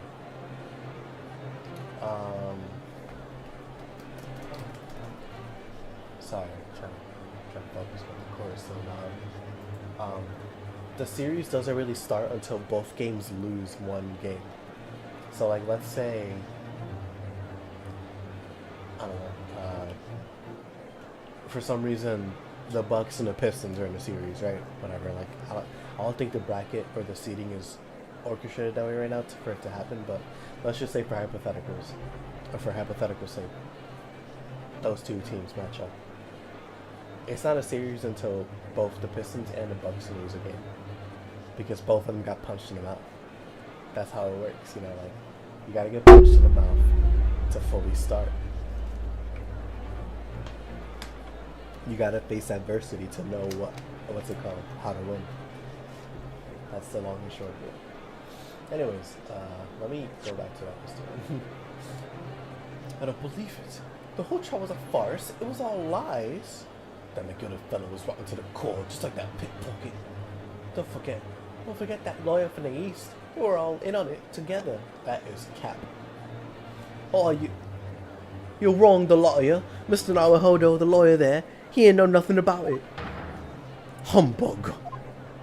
Oh, wait, no. Where is it? Humbug. I don't think so. We really expected to believe that. He really stitched everyone up, didn't he? What an operation to get the man off scot-free. Unforgivable. Stop. The lies have to stop. Stop. Everybody shut your lame ass, bro. Get you, man, you better roll on. Alright. Yes, the defense made a terrible error of judgment. I intended to take full responsibility and suffer whatever consequences are deemed appropriate. However, it's imperative that the court allows the witness to elaborate on her testimony, because the true significance of McGillicuddy's Pond articles must be brought to light. Very well, my learned student friend. Given the depths of calamity you have just plunged yourself into, this may well be worth hearing.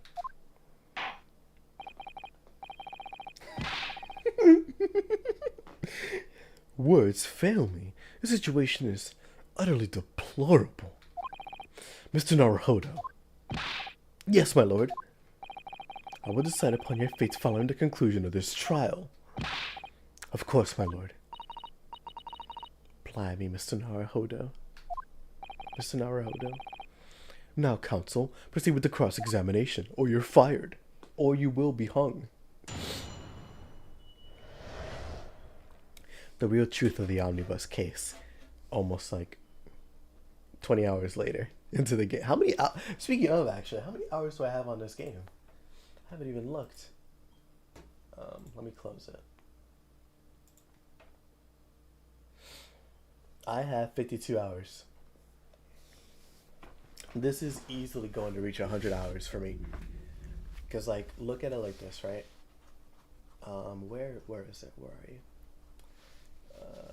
Right here. So Steins Gate original had like around 107, but in reality it was like 90, maybe even 80. No, I say 90 because of like the time where I wasn't playing, I just left it on, or because of the fact that like I was achievement hunting. So it's a little conflated. It's a little conflated. Steins Gate 0, 94, same thing, probably closer to 80, maybe 85. Left it on, recording all that jazz. And then where's the other one? Where's Witch on a Holy Night? 54 hours. Again, a short one. A reality closer to 50, 45 even. In this game here, I put a lot of time into. I can't lie. And I'm not even gonna sit here and act like 52 hours. Honestly, it's probably closer to 45, but still. Because inherently, for how long I've been recording, there's just bound to be a lot of wasted time because of just how I am as a person, as a streamer. That's just bound to happen. But like, I am past, or not past, but almost past Ocean Holy Night, which, mind you, I want you to remember that game was really long. Like, well, not really long. Like, in comparison to like other visual novels, it was a decent length. Like, it was pretty sizable. If I can find it real quick. Yeah, it had 22 streams.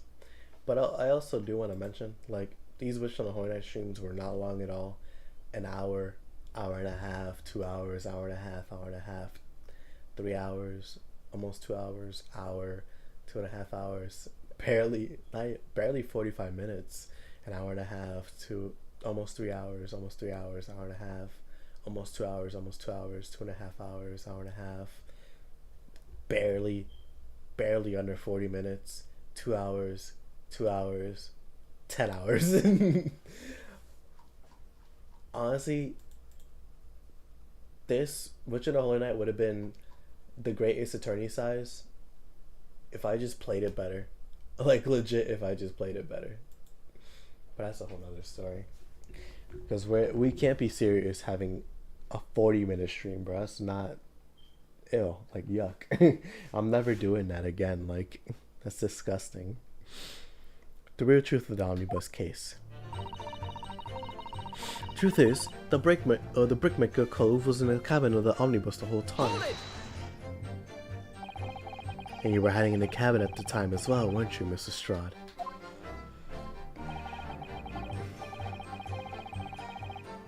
If I remember rightly, in a storage compartment underneath one of the seats. Yeah, that's right. It's pitch black under there, so you can't see nothing at all. Now, in your testimony 2 months ago, I feel certain that you claim Mr. McGilder was the sole passenger, did you not? False testimony, my lord. That's what you told me to say. Oh, that's what you told me I had to say. It's important that you tell us the truth now.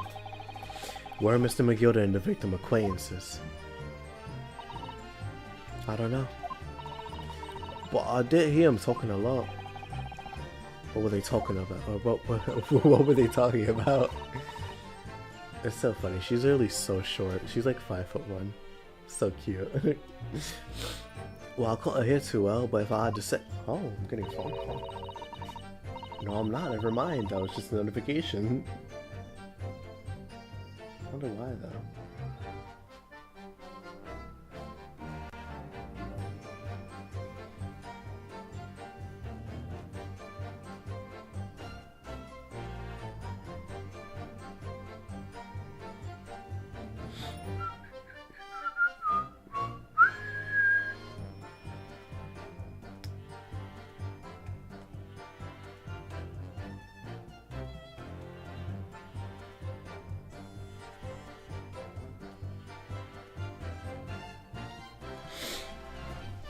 There you go.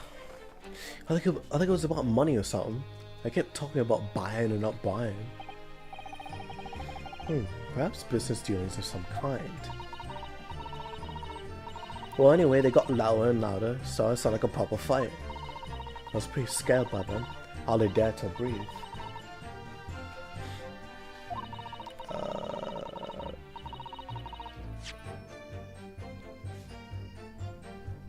And then all of a sudden, I heard a noise like someone killing over the floor. It was blooming loud and all. And I believe you let out an involuntary scream. Yeah, that's what gave me away. When the Irishman dragged me out from under my seat, I saw that disc on the floor.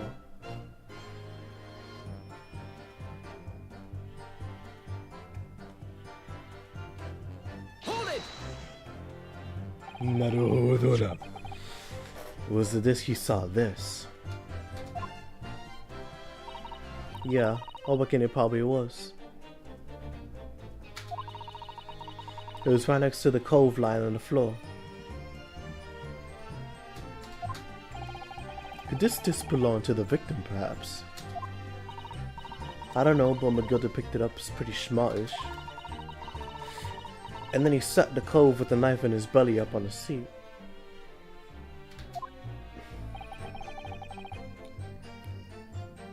What did he say to you at the time? He told me not to say a word about what I've seen or heard to no one. How about the disc and all? I was that scared. The way he was looking at me, I thought, if I didn't go along with it, I'll get stuck with that knife too. I remember, she's 17, she's just a girl, like, of course she'd be scared because she's not McGundle, sorry, the translation keeps messing me up. McGilded is a scary man despite his short stature. Then he started asking me a lot of questions, like what my name was, where I lived and all that. And he asked me about being a diver too. Well, after a while, what happened in the carriage was noticed. Yeah, that's right. First there was a kind of rapping noise.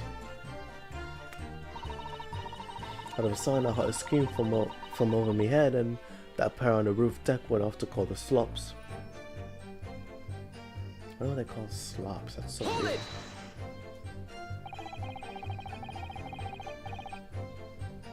We're off to call the slops. There were two gentlemen occupying the seats on the roof deck, I believe. That's right. Thrice fired mortar and no, whoa, wrong guy. The banker and the hat guy. The hat salesman or something like that.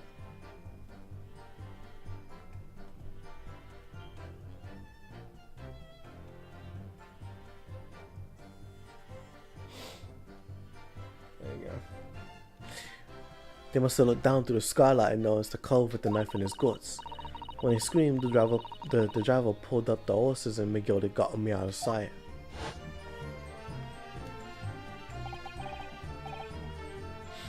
Out of sight? Where?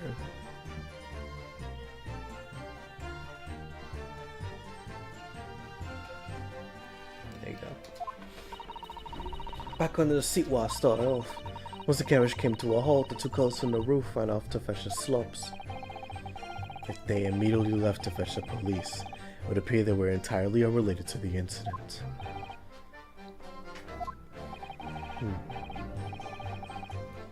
So I left McGilded, the driver and used to at the scene. Yeah, the driver didn't know I was there because I was on the seat. I heard the cabin door open and a voice from outside. The driver, yes. He also testified in the trial, I believe.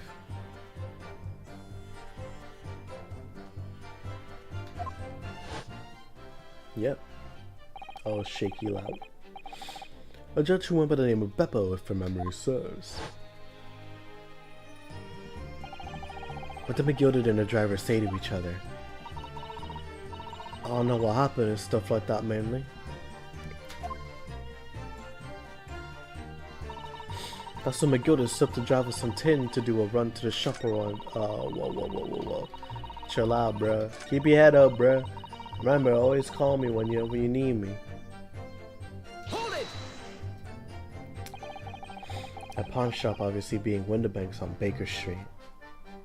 No, it was not. Just a moment, counsel. Do you mean to tell me that the driver gave false testimony in that trial as well? Hee maybe. Perhaps the excursion to the pawnbrokery slipped his mind when he was in the stand. Indeed, Lord Van Zeeks. McGuinness took off his coat and gave it to the driver. He folded it up all careful like before handing it over. When I saw him do that, I remember thinking, that coat of what's in it has got to be worth a few bucks. Of course. Yes, Gina was sure the disc must be worth more than Mr. Windibank was suggesting, wasn't she? I remember her quibbling with him over the price that afternoon at the pawnbrokery. Our driver looked pretty happy when McGilda flashed some brass in his face. He went off running at a lick. Then the bog trotter called to me and told me to come out from the drag's cabin.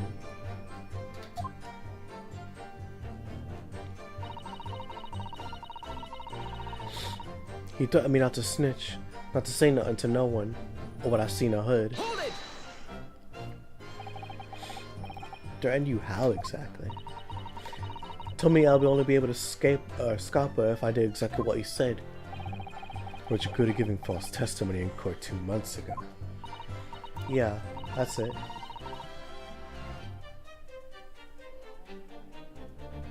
Oh, excuse me. And it was what other thing he said. Which was? He told me I have to hang on to the ticket from the pawn shop and make sure not to lose it. The ticket will I'll never. He said that if he didn't show up to get the ticket on me before 2 months passed, I had to go to the pawn shop and pay the money to keep it in log, to stop it from being forfeited. He left me with some brass to pay for it.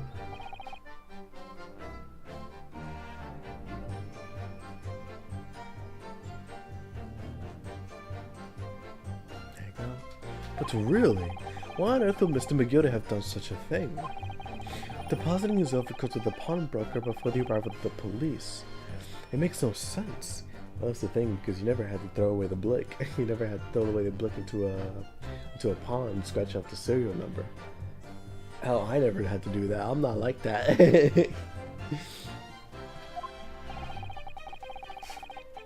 There would seem to be only one logical explanation, my lord. What McGilda had the driver deposit at Windibanks was something he didn't want the police to see. Something very important. They needed to hide it at all cost. Anyway, after that, he let me go, so I let there before the coppers showed up. Well done, Gina. Can't it be easy to tell the truth like that? Gina's really putting her faith in you, Runo. Yes. Thanks to her, she'll have to face a charge of perjury once this trial's over. So I need to use the time we have now to get as much information out of her as possible. Time to really go for it. Press her on every... I did. I suppose I should. Oh, and another thing. What's that? Take a look at those two. Isn't it strange that they've been whispering to each other the entire time? That is strange. What if they're having a secret discussion about something? Actually, I'm completely comfortable with that. What if there's anything I can do about it?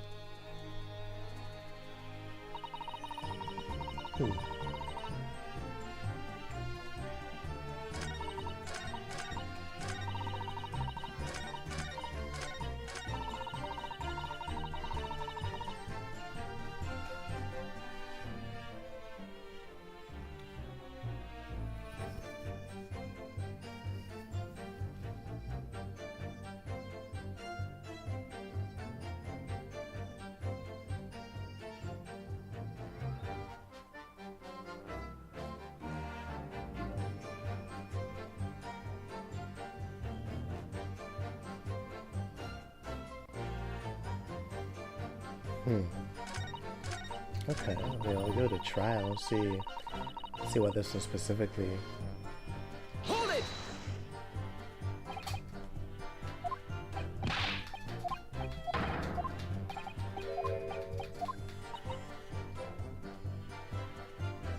Oh. Oh, so you can just do that whenever. Excuse me. Is something you'd like to share with the courts, Inspector Gregson and Mr. Graydon?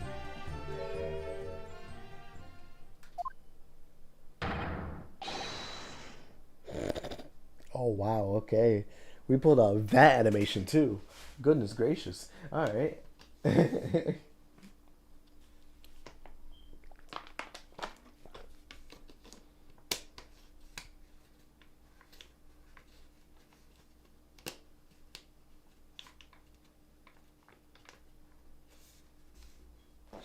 There you go.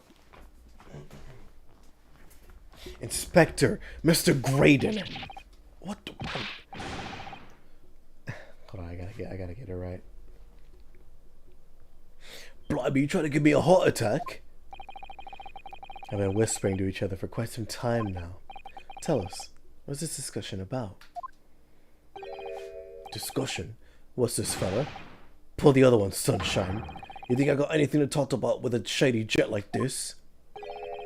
And I have nothing to say to this uncouth detective after you deprived me of that disc that was rightfully mine. But they've clearly been talking the entire time I've been cross-examining Gina. It's as if they've been negotiating.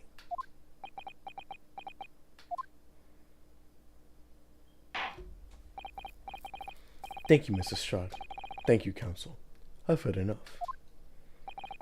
I believe we now have a reasonable understanding of what actually transpired on the omnibus.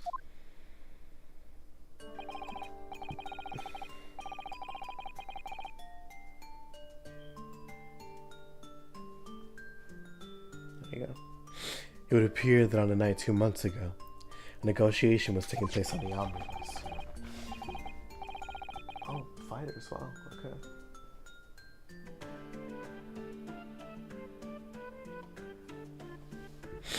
A negotiation concerning his disc. However, matters did not run so smoothly. When the parties involved began to quarrel over price, Pagoda took what he wanted by force, at the expense of the other man's life. Which proves my point.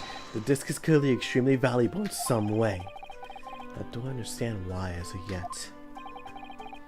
And 2 days ago, precisely 2 months after the omnibus incident, Magilda's coat and its contents were due to be forfeited. I didn't know what I should do with the ticket.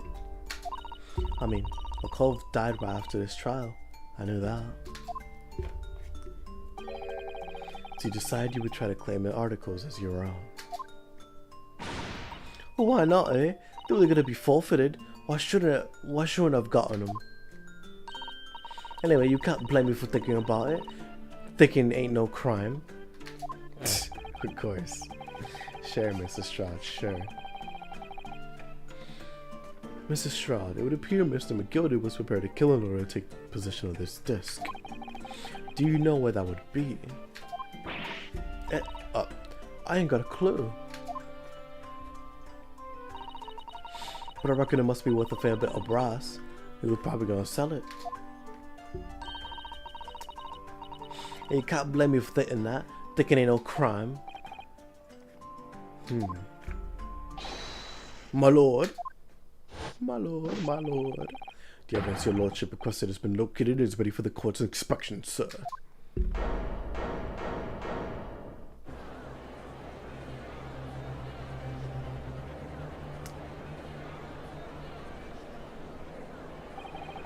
The mysterious little box deposited by Magilda 2 months ago. There's no doubt in my mind that it has a key, that it's a key piece in this far-reaching puzzle. Now this would be a to be continued spell, right? Yep, it would be. Because it makes sense. It makes sense for it to be a to be continued spell.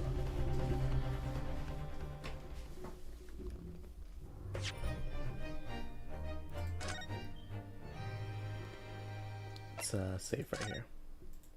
The runaway room, funny enough. Been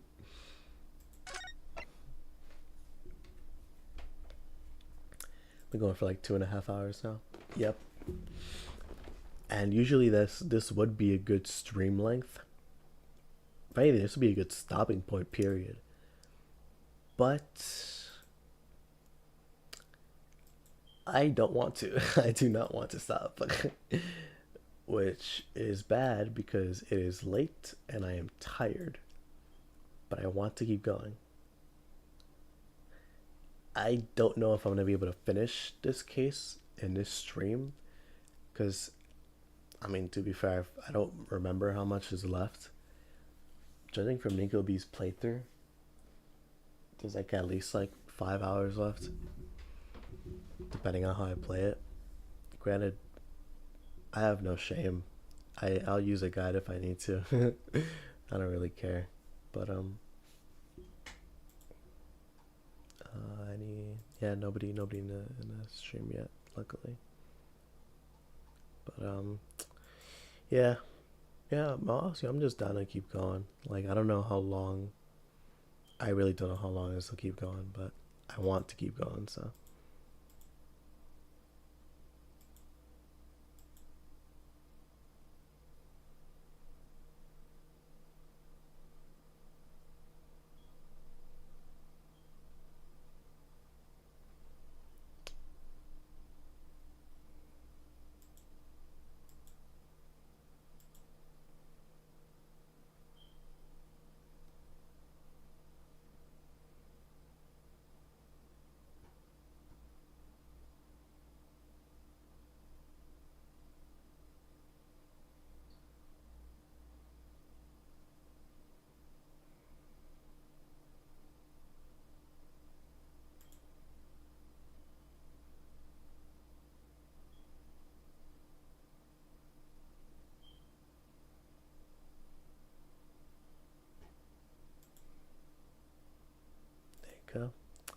Alright, I'm playing a dangerous game, but I like playing games.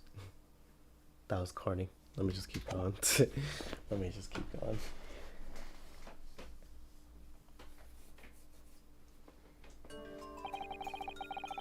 So this is the article in question, is it? The small box deposited with the pawnbroker by Mr. Magoda 2 months ago. Now, on the night of Mr. Windemeck's murder, the only item on the shelves that was touched by whoever broke into the shop.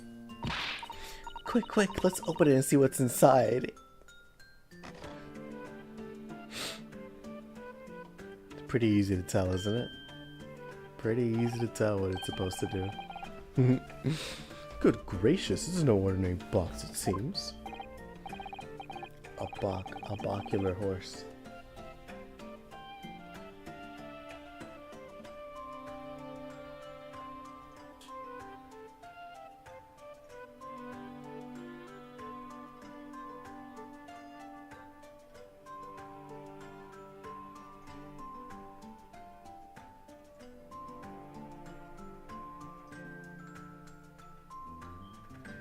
There you go. Wow. Although in truth, I had an inkling that it might be the case. It would appear that the box houses a miniature music box movement. That is not his voice, wow. That is not his voice at all. I'm so sorry. Wow.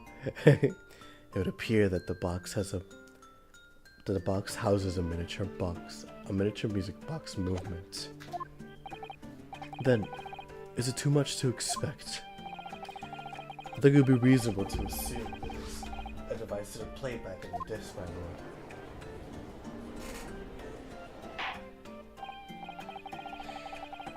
So, here we have the means to play back Mr. McGilded's disc deposited at Windebank's at much the same time. Not strictly correct, my lord. It was not McGilded's disc. It was the disc of his victim in the omnibus. But why, for heaven's sake? Are we to understand that the brickmaker was trying to sell this music box disc to Mr. McGilded?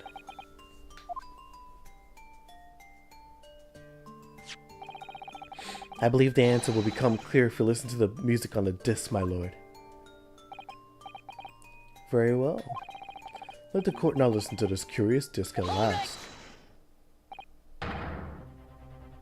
I remember this. I remember this.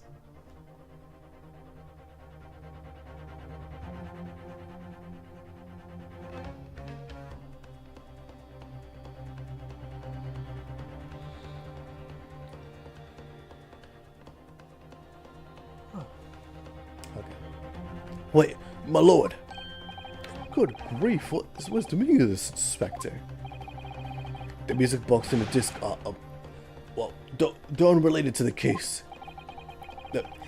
No need to spoil the somber atmosphere in a cult room with some silly bit of music. Objection! This may very well have motivated the culprit in this case to commit murder. Clearly, there's every chance that it's fundamentally important to understand what happened. The prosecution has no objection. But no! The piece of evidence is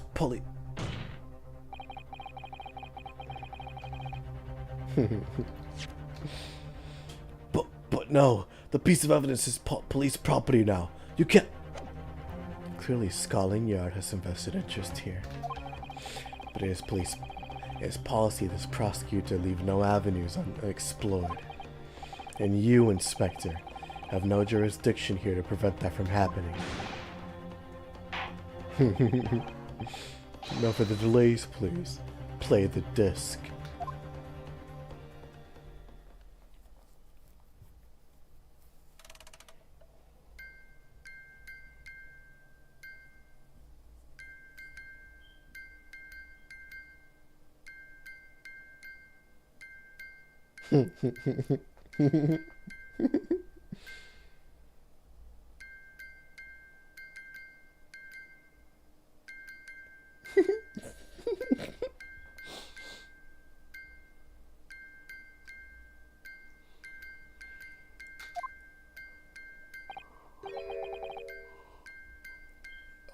I wonder if you can tell. I wonder if you can tell. What on earth? That's certainly not what I would call music. It's trash. No. It's just the same note playing over and over again, and then a regular sequence.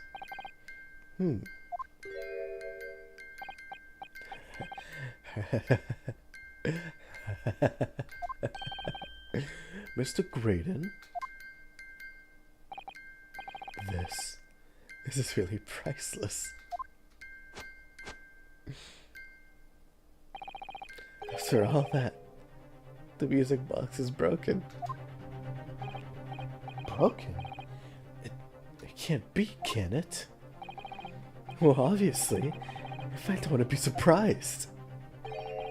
If the officer sent to fetch it, didn't drop it on the way back to the courtroom. Well, with much regret, I fear the court must accept that this music box offers little in the way of clues. You're not gonna say anything, you cheeky dog. Ready to move on, counsel? Come on. Yes, alright. The sound is so it's completely broken, but... Is it? Is the music emanating from the music box possibly a nuclear... 110%! I believe that it could be relevant, my lord. Good lord, but how can it be? It's an abomination, counsel. Mere noise. I fail to see how it can have any meaning whatsoever.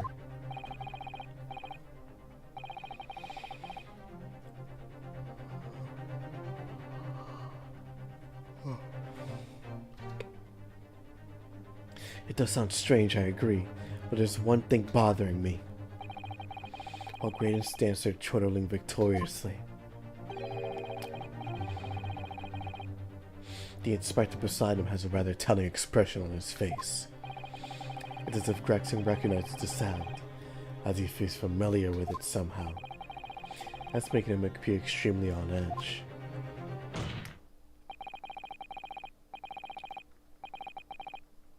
If that's the stance of the defense, my Nipponese friend, answer me this. Oh. You don't gotta play it again, man. I'm not trying to hear all that. Ding, ding, ding, ding, ding, ding, ding, ding, ding. There's no relevance you propose this woeful chiming has in this case. There's an offensive belief that the sound emanating from this music box.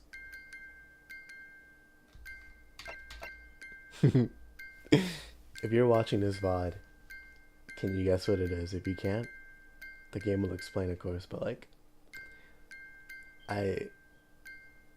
this twist is really cool. Shut up. Just because this is a music box doesn't necessarily mean the sounds we are hearing are music. Hold on, let me lock up real quick. Look at that. Smile vanished from Mr. Great and slips as soon as I said that. I'm in the right lines here. I must be. Making deductions based on how people react to what you say. You're acting like Hurley, Bruno. Objection!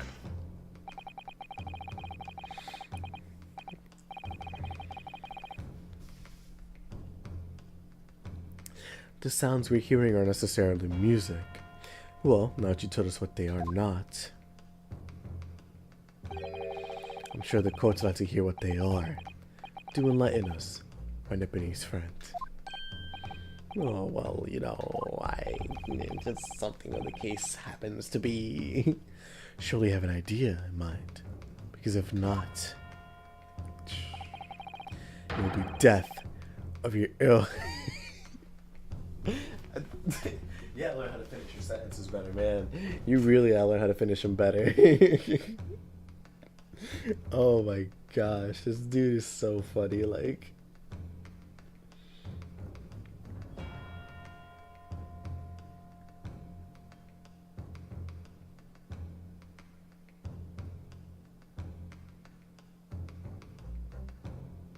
There you go. It will be the death of your ill-formed arguments. Exactly. The music box is clearly broken, refusing to accept that it's pure foolishness. They've got me. I don't know what the answer is. Yet. I was wondering this whole time, this whole stream, where that expression has been. It's been a minute. Bruno. I've just examined the music box very thoroughly. I'm fairly certain that it's not broken at all. Really? Really? The way it's been made, it can only produce a single note anyway. Thank you, Iris.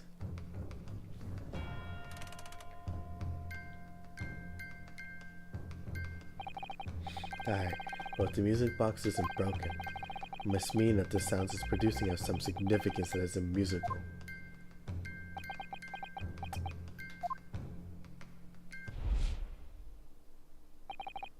Ah. Could it be? Is that what those sounds are? Something just struck me, Bruno. I feel like I recently, in the past few hours even, heard another sound very much like this one. Oh. There you go. This music box makes. Yes, it's a familiar sound. Actually, Iris, I was just thinking exactly the same thing. I'm gonna have to press the defense for an answer. If your assertion is that the sound produced by this music box is not in fact music at all, then what the devil is its counsel? All the evidence we've seen so far, all the testimony we've heard, it's all pointing to one single answer now.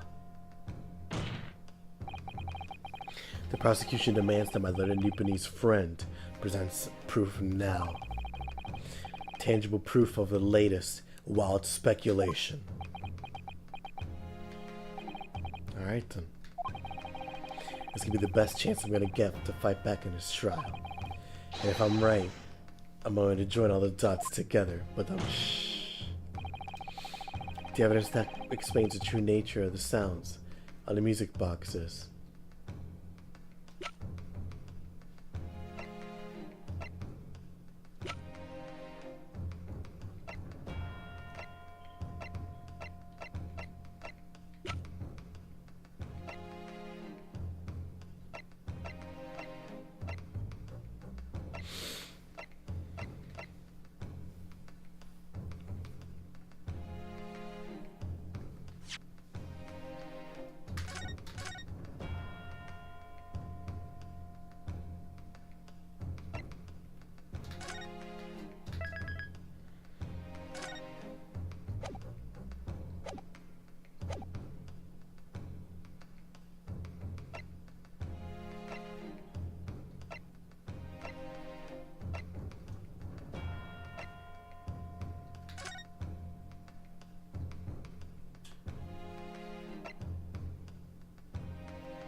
think so far that's the only thing that I can think of that would lead me to like, oh, how could this be? Because like, it can't be the music twist. It doesn't make sense. We just listened to it, so please be right.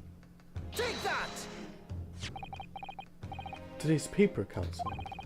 The headline is Pawnbroker perishes and pick purse plundered. Highly supportive of your cause. No, my lord. I was hoping you look a little further down on the page. Further down. Ministry Mole.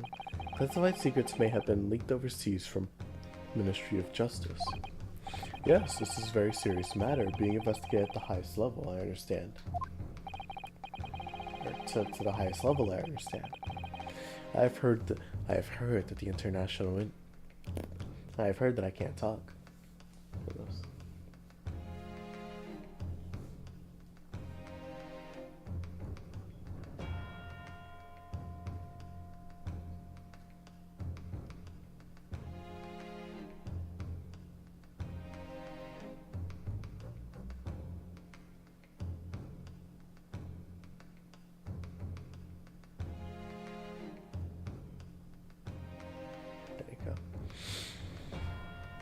I have heard that international transmissions along supposedly secure lines are somehow being intercepted and linked to various other countries.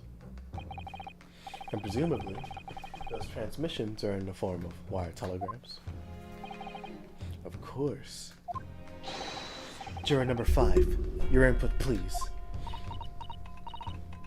Stop. Oh, me, sir.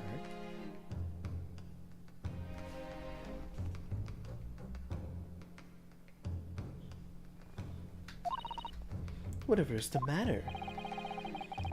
You told the court before you worked in the same communication station as Mr. Graydon, did you not? Yes, that is correct. In the particular station where you work, deals with government communications and newspaper reports. Oh yes, we're not your run-of-the-mill communication station at all. Our work is extremely important. Then tell me, this is not very familiar sound. Well, there you go. You don't mean to say, is it? That's right, madam. It bears more than a passing resemblance to the sound made by your telegraph machine as you tap it. I believe it's called Morse code. But I don't believe it. Now, correct me if I'm wrong, but when it comes to leaking telegrams from government departments, there could be nobody more perfectly placed than a highly skilled communications officer.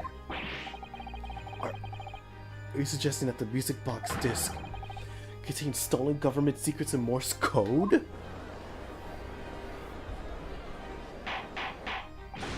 Order! Please, everyone, order! But this is high treason, Council. Deserving of capital punishment. Too much new vocabulary. What is treason? What is capital punishment?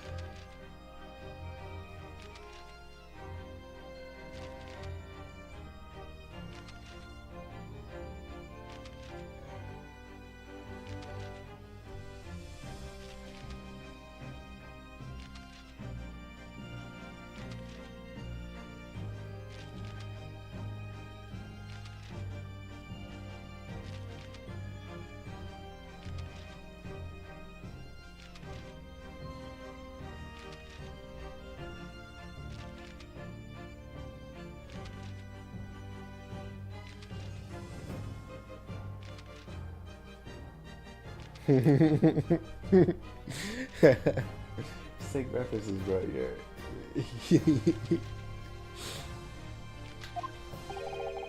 That's what's the words I have to expect you to know. For our sovereign government's confidential information, hostile nations would surely pay the almost any price. Yes, on that night 2 months ago. That was the very negotiation that was taking place inside the omnibus. But in the end, McGilded perished. The all-important disc lay unclaimed in the pawnbrokery. My word! In which case, whoever stole that information in the first place must surely have been beside himself with worry, because if the disc were to be discovered before it found its way out of the country, it would reveal an act of high treason punishable by death. Execution, wow.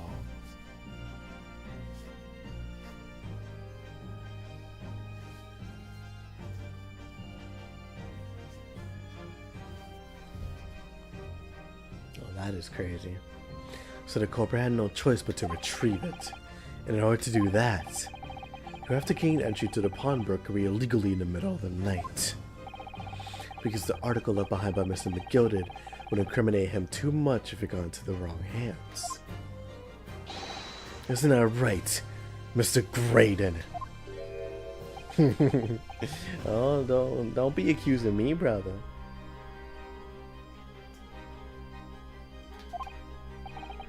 You think I've been stealing government secrets? Preposterous. Absolutely preposterous. So, in response to the defense's accusation, you claim complete innocence, do you? Well, of course I do. I've had to stand here in silence while that pretentious foreign lawyer has been prattling away. Objection! Then by all means, counter the charges, sir. The prosecution demands the witness testifies in response to the accusations brought by the defense. Delighted, I'm sure.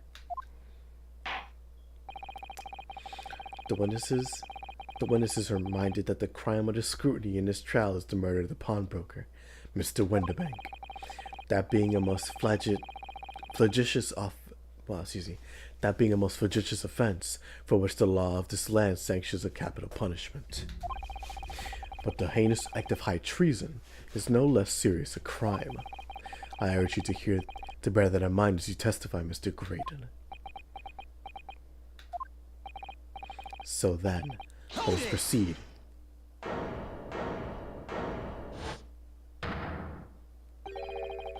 You got let us have a rabbit in a pork here, Governor. We got things to say. I beg your pardon? Why are you here? Name's Nash Skulkin, occupation is professional baddie. Name's Ringo Skulkin, but we ain't baddies enough to sell out our motherland. That's right. What they call the three Skulkin brothers. Bad timing, fellas. Very bad timing.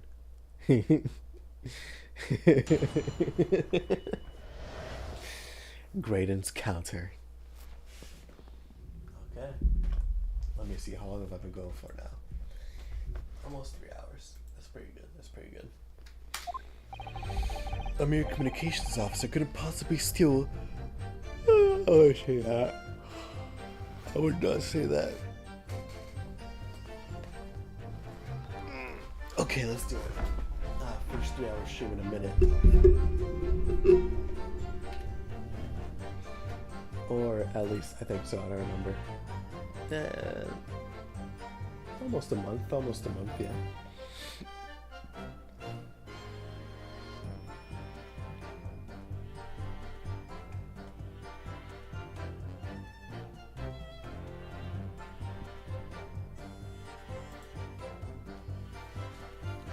I'm the communications office. I couldn't possibly steal government confidential information.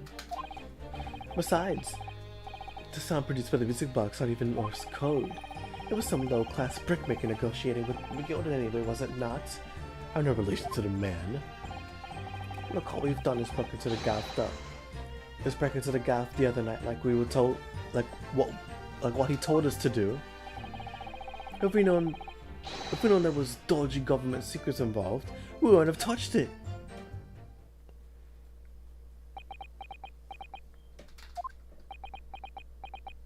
So the truth is revealed. Mr. and Mr. Skulkin. One Mr. Do, Governor, what's up? Do I take it that you now admit to the crime? That on the night in question, you did gain entry to the premises illegally. And moreover, you did so as a party of 3.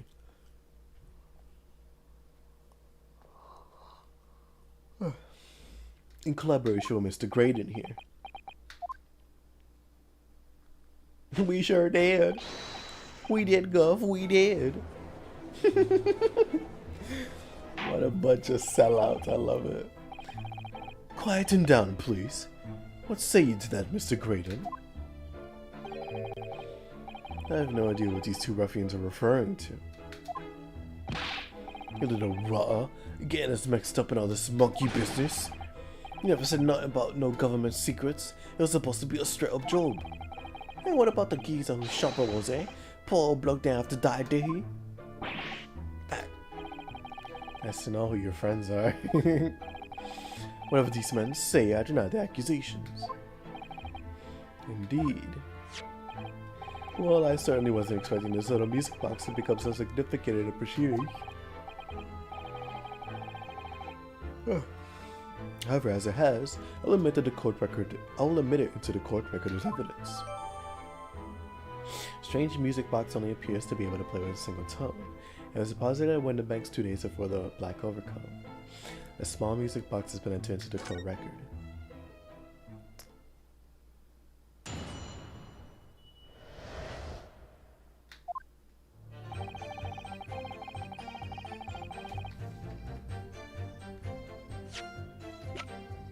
Almost full. Almost full. It's the mechanism that turns the bumps on a disc into sound, isn't it? Yes, the movement. It's all thanks to the comb with its teeth that are plucked by the passing bumps. Usually the teeth on the comb are different lengths so that each one produces a different tone. But this comb is very strange. All teeth are exactly the same. What does that mean?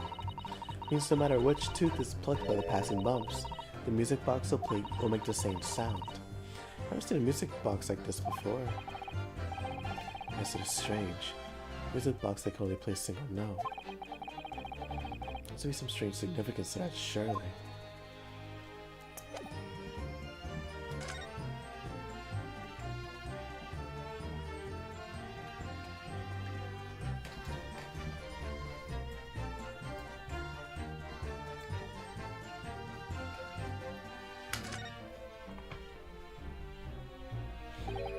Oh, what is it, Runa? I've just noticed something about this music box.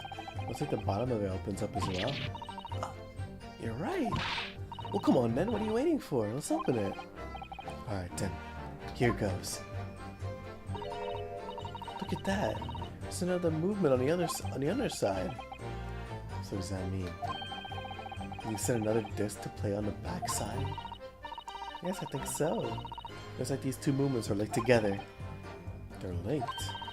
So if you had 2 discs, they would both play back at the same time.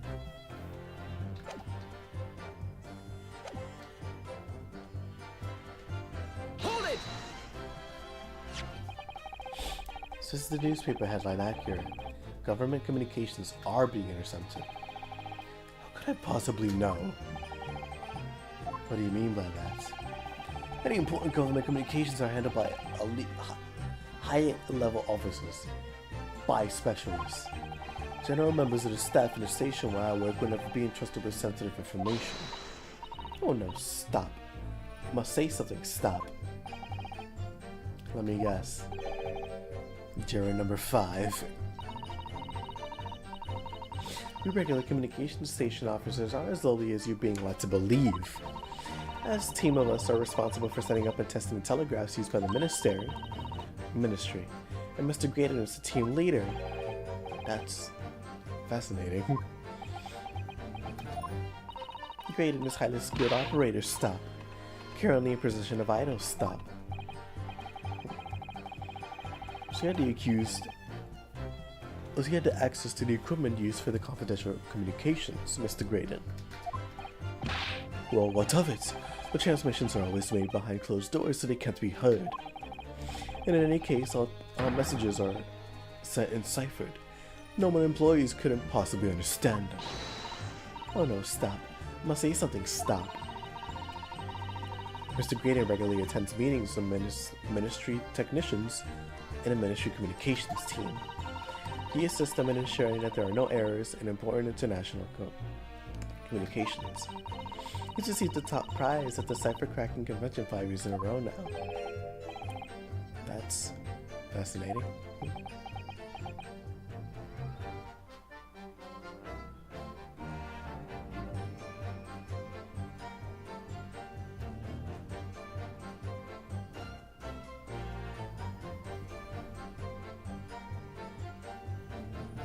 There you go.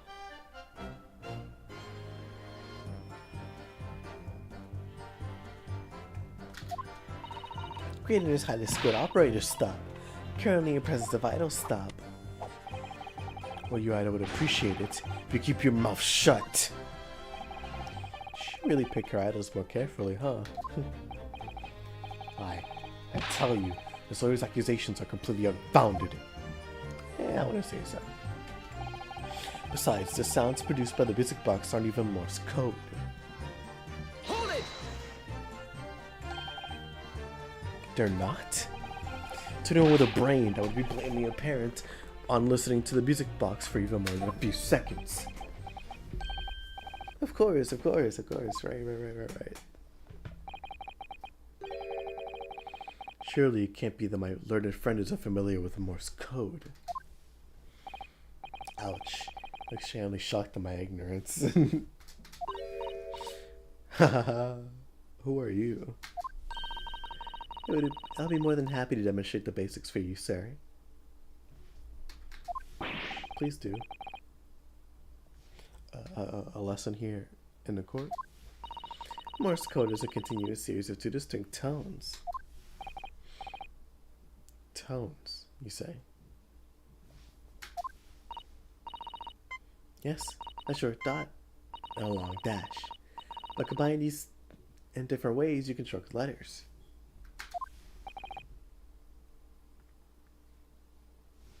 I see. For example, this is A. And this is B.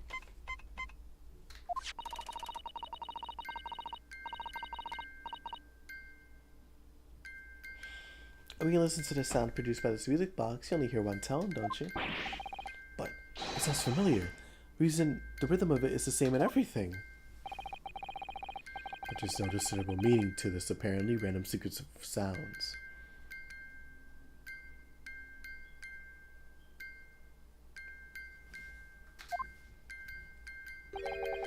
So your assertion is fundamentally flawed.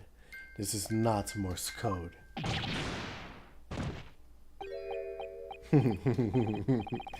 Really? You really shouldn't be so surprised. What did I tell you? That music box is nothing more than a worthless piece of scrap. Perhaps you might consider studying your subject matter before casting aspersions in the future. Stop. Nothing to say but stop.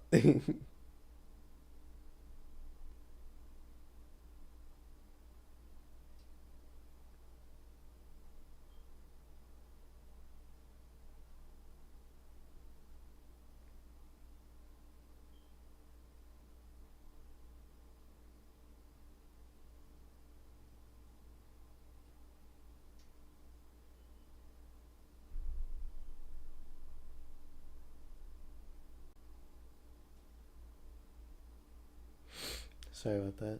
Had to take a second.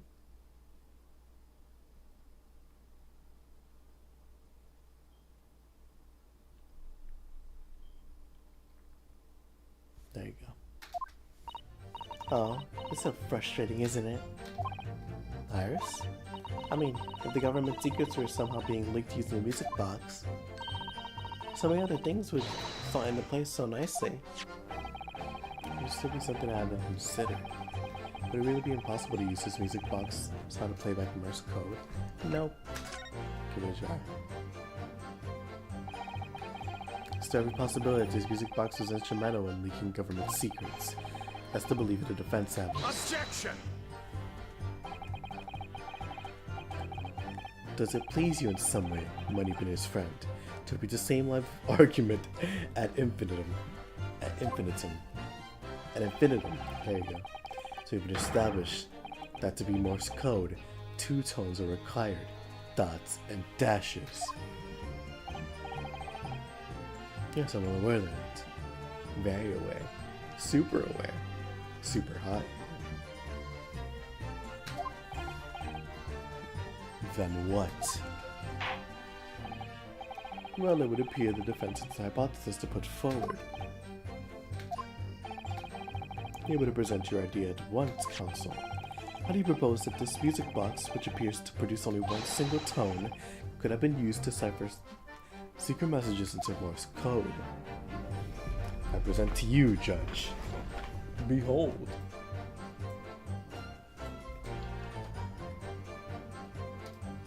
Got it!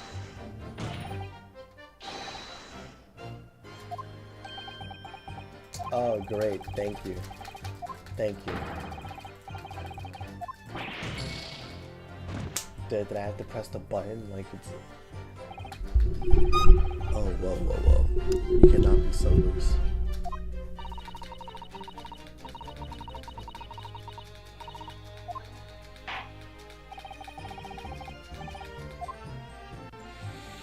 Hold on, wait just a second, single second, we're not done here. I'll go back to you in a second though, let me finish the cross-examination. It was some low-class brickmaker negotiated with McGilded anyway, was it not? I have no relation to the man.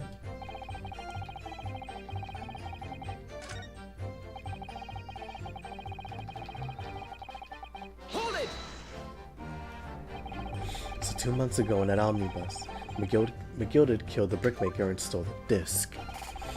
Mr. Mason was a single man with almost nothing to his name.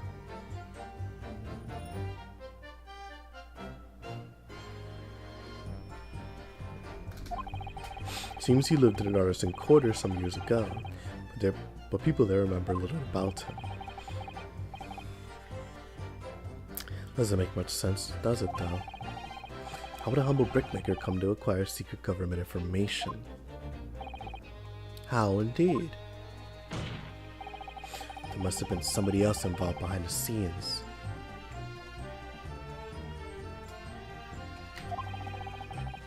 Somebody who acquired the disc and gave it to Mr. Mason in order to take it to the meeting with McGill and negotiate a deal. Yes, very much so. As to how, I don't know. Dear me. You may have it in for me, sir, but I assure you, I have far more class than that.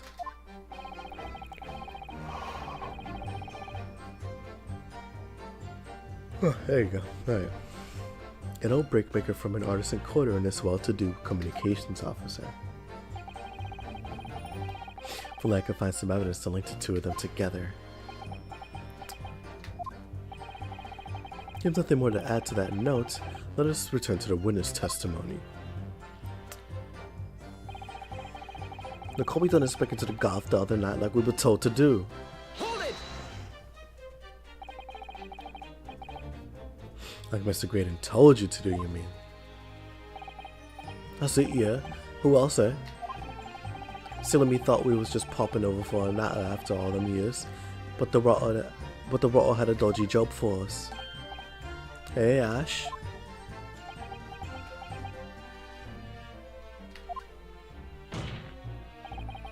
Let me stop you there, Mr. Skulkin. After all them years, you say. Do you mean to tell me that Mr. Graydon is an acquaintance of yours? Well, the sociable kind of buddies, you know? Sure, let's say Graydon's in old China.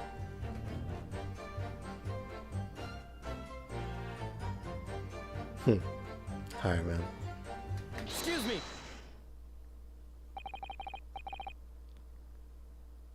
Is something wrong, Mrs. Skulkin? Eh? No, the other Mrs. Skulkin.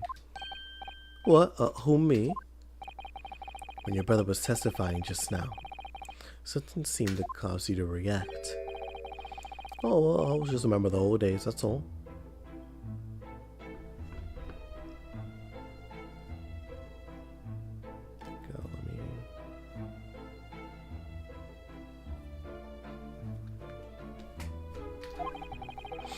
We used to have a right old laugh together way back when.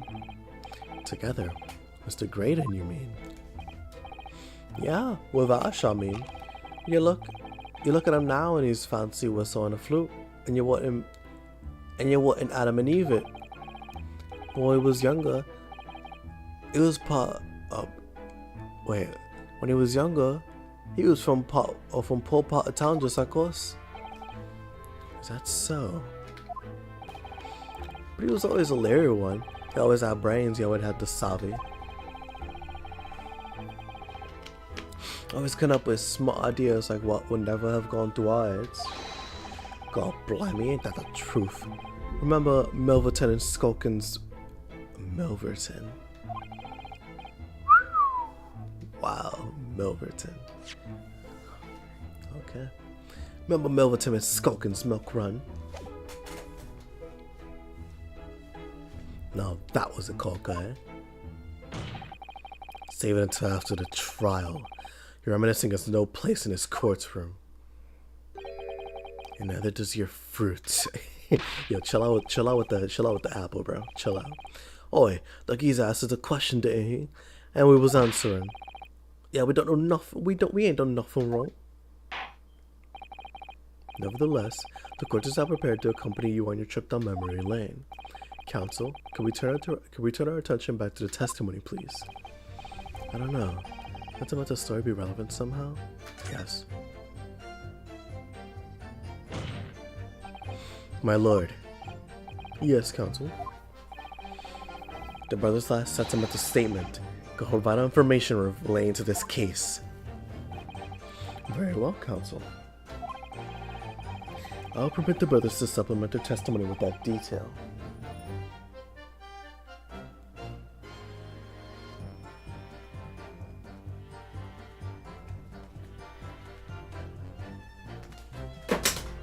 The stream should be done.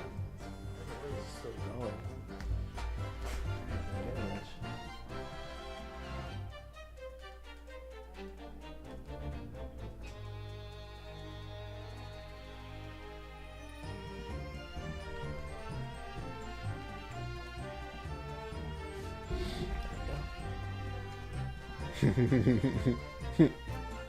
I'll permit the brothers to supplement their testimony with that detail.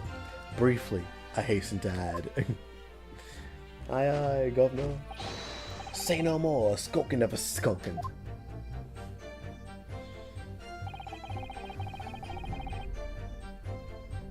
There's a lot here. There is a lot here. All of a sudden we seem to be up to our necks in a serious matter of national security. Although all this talk about interception of secret government messages is still just conjecture at this stage. It would explain a number of things though, wouldn't it? The negotiation Jeannie overheard on the bus 2 months ago, and the break-in at Winterbanks. But the trouble is, it wasn't Mr. Graydon in the omnibus that Mr. McGill did. No, that was Mr. Mason, the brickmaker who was so horribly murdered. Well, there was some link between the two men somehow. I know, but Mr. Graydon's testimony seems to be as watertight as ever.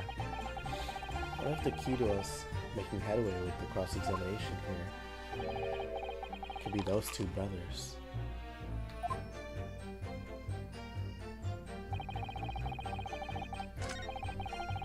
It's excellent things, okay.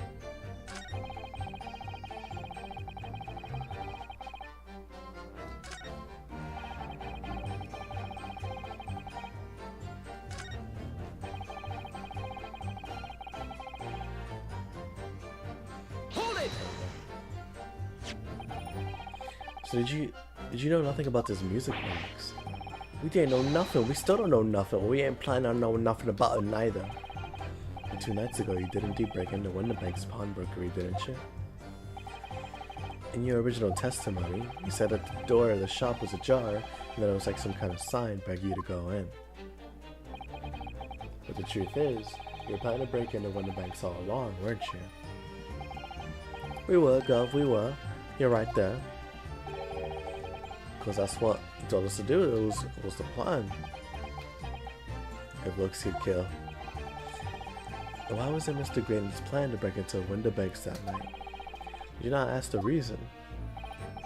Well, he said the place was full of stuff worth nicking. That's what he told us beforehand anyway.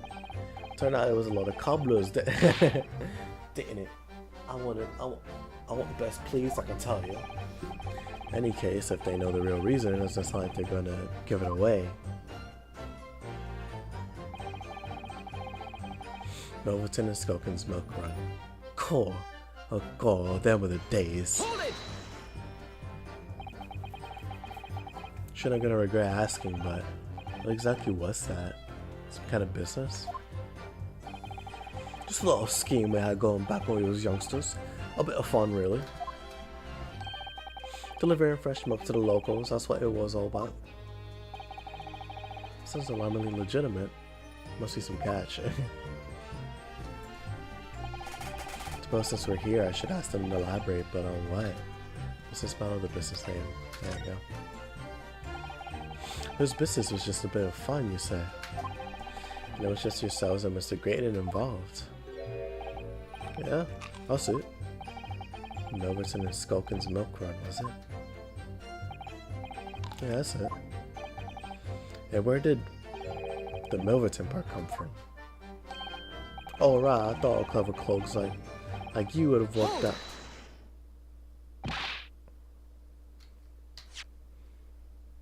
Have worked that one out. That is enough of this. How much longer are we expected to listen to this drivel? I don't. Let me guess. You don't accept anything these two witnesses are saying.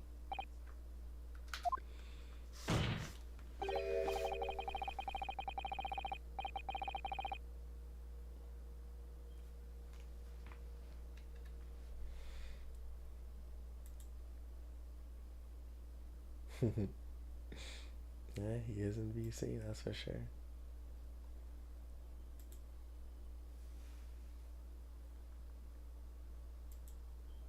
you go. Tell me, why was it that the only one? It was the only. Why is it that it was only at the mention of the name Milverton that you decided to interject? Because well, I want the happiest of homes that one came from. Yeah, his old man was struggling for money so much, his wife forked out on him. She took the name Graydon then. See? But Ash will always be a Milverton to us. Milverton. So that used to be your surname, did it? Of course not. As a bumpkin. I've been a Graydon since I was born. Really think you can rely on the testimony of those two thieves, hmm? You're a communications officer attached to the civil service. As such, your personal details will have been thoroughly checked at the time of your appointment. It'll be a very simple matter indeed to subpoena those records, Mr. Graydon. Well, it would appear that Mr. Skokin's testimony has been reliable. For once. You were born Ashley Milverton, then. Because that's correct. Very well. Yes. So Ashley Graydon was once Ashley Milverton. That information could change things. It could turn out to be extremely important. There you go. Now we know his age. He was 27. Okay. A telegraph operator at the Central Communications Station whose last name was once Milverton years ago. He's a childhood friend of the Skulkin brothers.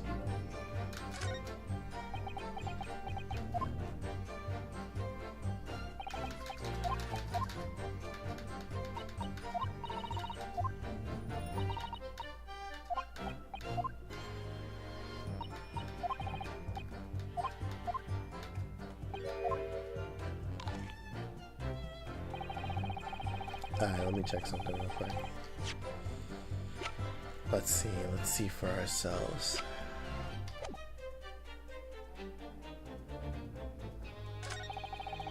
Can I really not check the core record?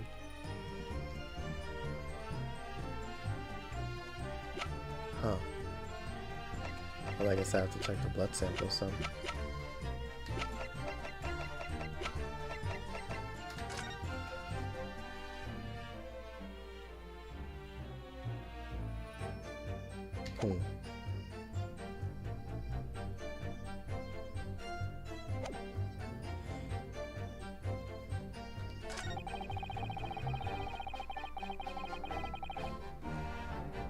Hold it!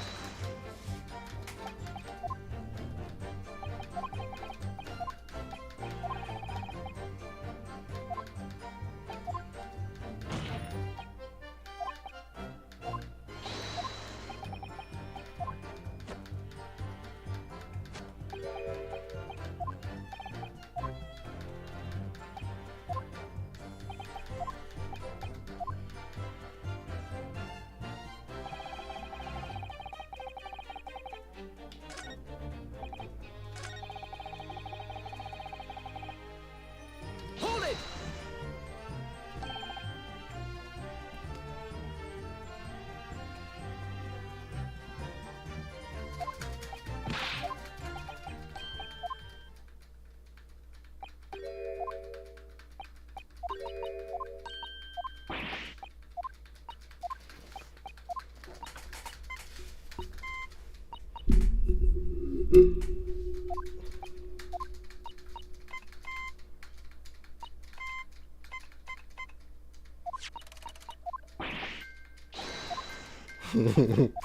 Oh, rinky dink cat tone, bro.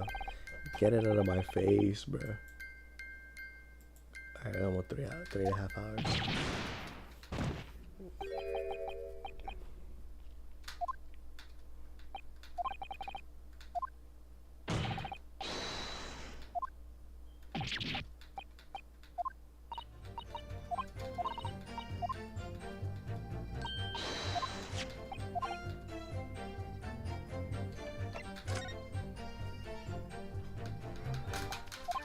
Objection!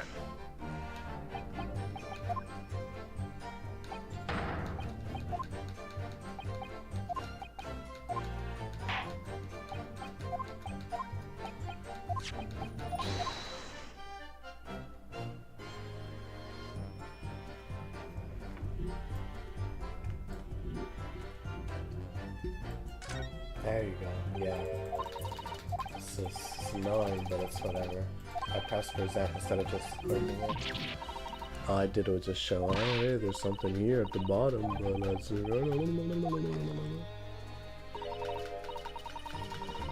Ice Key, you better roll on. This music box, $20 from Kohl's.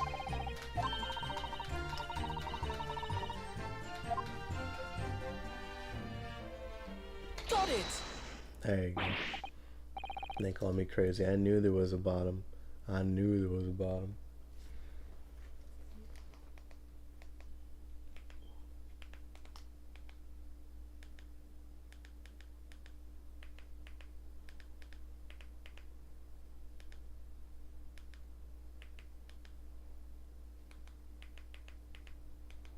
You tried to tell me I was losing my mind. There you go. Good gracious, what am I looking at here? Another movement on the underside of the music box. What? It appears, my lord, that the two movements are linked together. In other words, you can put two discs in this music box, and the sounds of both will play back at the same time. Good heavens! As the chord is heard, Morse code comprises of two tones, a short dot and a long dash. With a second disc in place, the music box could be used to generate Morse code and convey a message.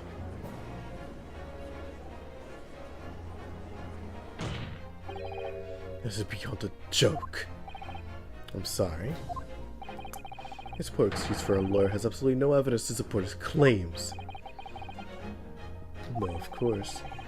Well, then if I were able to present the court to the second disc, that'll be another matter. Well, I can't at the moment. May I remind the court that, as the witness has pointed out, he was not the one in the omnibus with McGilda 2 months ago, striking a deal over the disc or disc.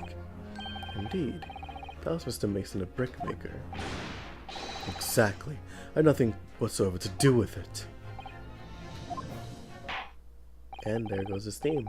Though it has holes, I must admit the argument presented by the defense has much promise. I believe the cross-examination should continue. The link between Quater and the victim of the omnibus must be there somewhere.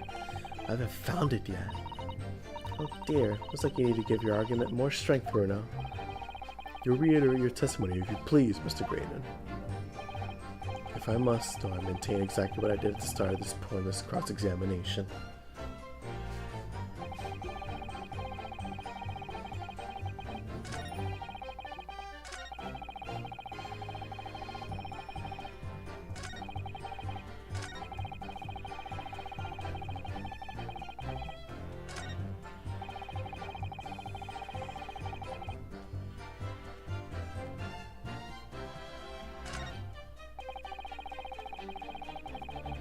I feel like I'm missing something here. Well, I know I am. The game is telling me, but like, still.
Is that really true? Look at the evidence.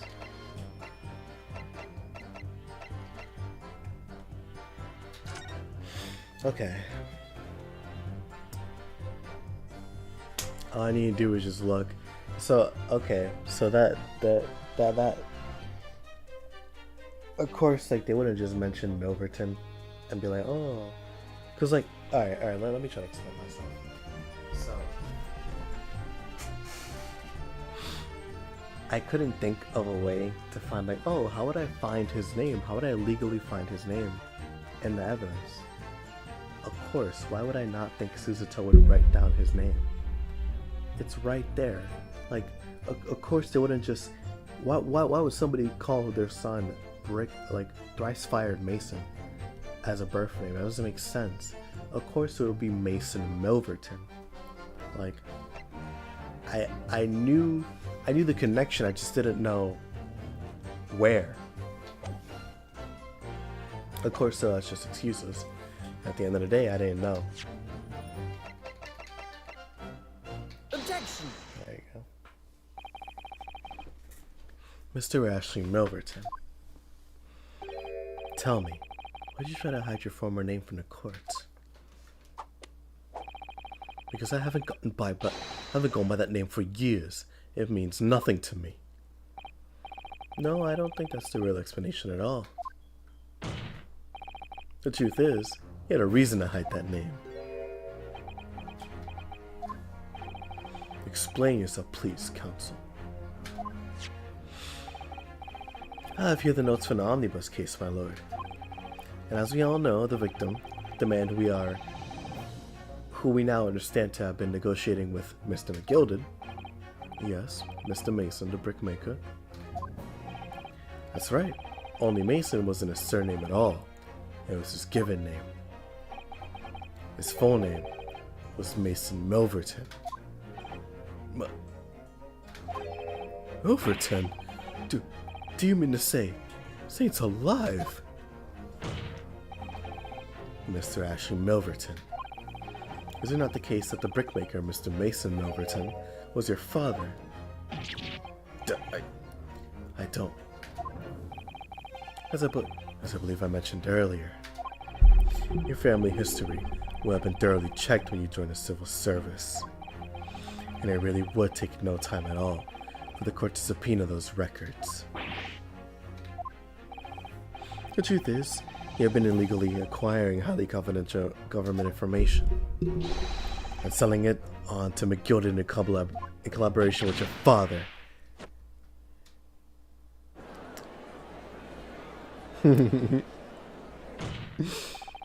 This case is so cool. Oh my goodness. This case is so cool. The new facts and evidence unveiled by the cross-examination of this witness all come together to reveal the truth. The truth, you say? That you collaborated with your father, Mr. Mason Milverton.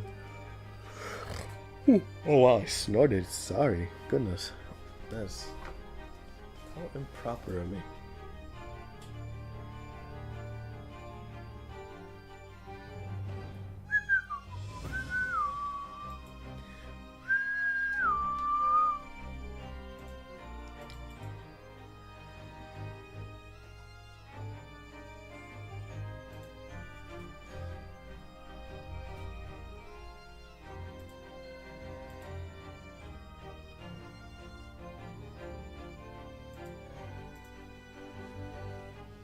There you go. Going for 3.5 hours. Okay. Alright. You collaborated with your father, Mr. Mason Milverton, in illegal dealings with Magnus McGilded. By the dint of this music box, you mean, counsel? Yes, sending information being sent in secret government communications and selling it on to Mr. McGilded. Mr. Graydon concocted this elaborate scheme of using 2 music box discs to encode the information. As presumably a safe measure against the information falling into the wrong hands.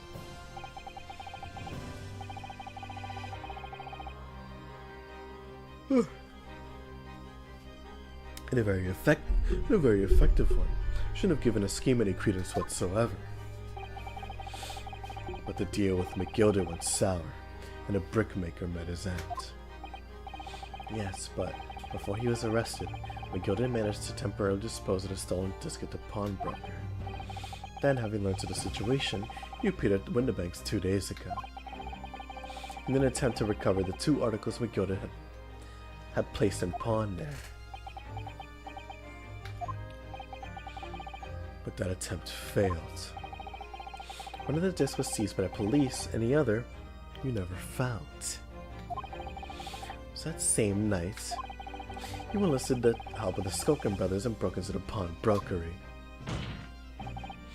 This time, determined to recover the second disc.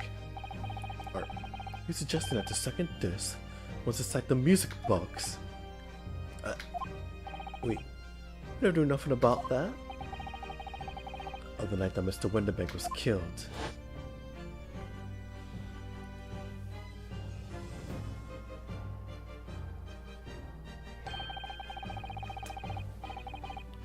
The intruder to the pawnbrokery touched one item, and one item alone.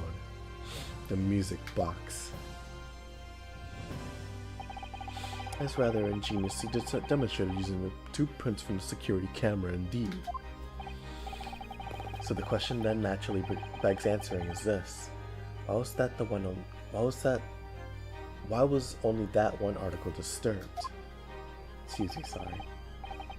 The answer is obvious, because it contained a second disc, which the intruder was desperate to retrieve. Since if it were to fall into the hands of the police, it would be proof of high treason.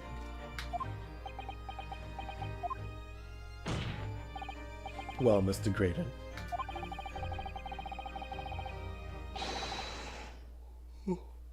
Do you deny that all this actually began on a fateful night 2 months ago?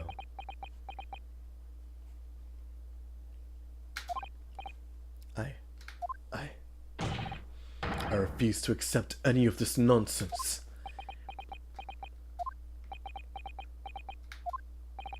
Sir, there appears to be blood seeping to the sleeve of your jacket. What? 2 nights ago, you know that 3 shots were fired at the scene of the crime and Winterbank's pawnbroker. One took the life of a pawnbroker himself. One struck the pouch of Mr. Sholmes' waist. And a final bullet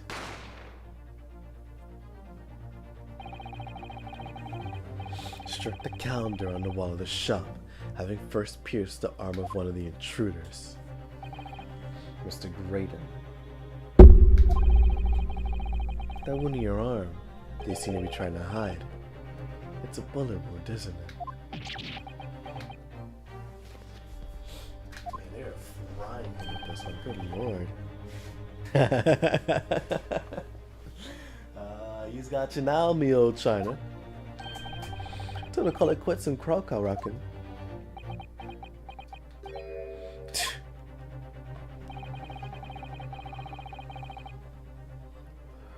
Don't acknowledge my presence there under any circumstances whatsoever. Those are my terms, remember?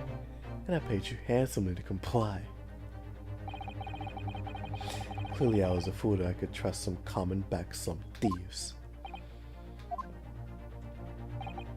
Fine, I admit it. I was there in Winterbanks that night. I paid this pair 10 guineas to accompany me. As you noticed, I sustained an injury in the course of my adventures.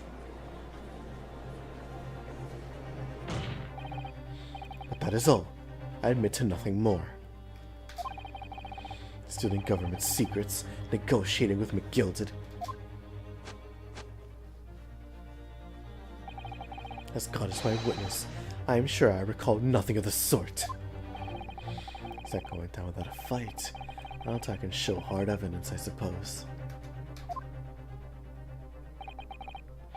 Nevertheless, the defense has now established a crucial fact. Which is... well, we know that one bullet was fired from each of the 2 firearms we have in evidence. The bullet from the Skulkin brothers' gun hit the pouch around Mr. Sholmes' waist. And the bullet from Mr. Winterbank's gun clearly must have been the one that caught Mr. Graydon in the arm. Indeed it must. We can rule out the possibility that the man shot himself. Why was that ever an option?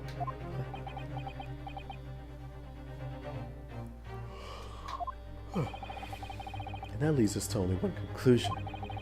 Mr. Winterbank was shot by a 3rd gun, which can only have been fired by the 3rd intruder. Goodness!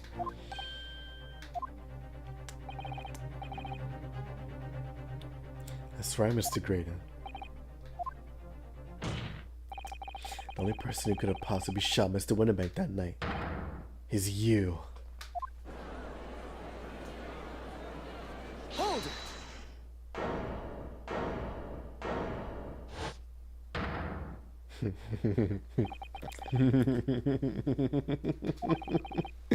You little upstart. You made a grave mistake when you summoned me here. What? Is that supposed to... Are you racist too?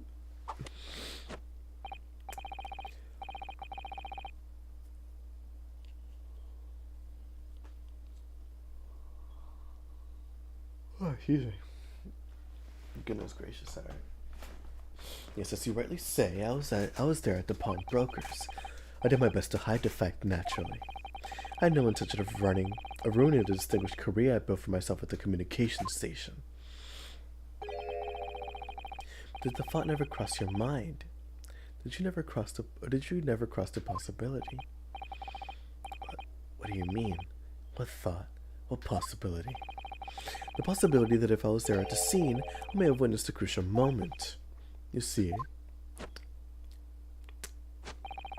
this makes a key witness in this case, and I have my hands firmly. This makes me a key witness in this case, and I have my hands firmly around the neck of your client. Well, I mean, how credible can you really be when you say stuff like that? Like, that's crazy. What? Are you suggesting? I saw it all. I saw the very moment the pickpocket girl pointed the gun at the poor defenseless pawnbroker and shot him.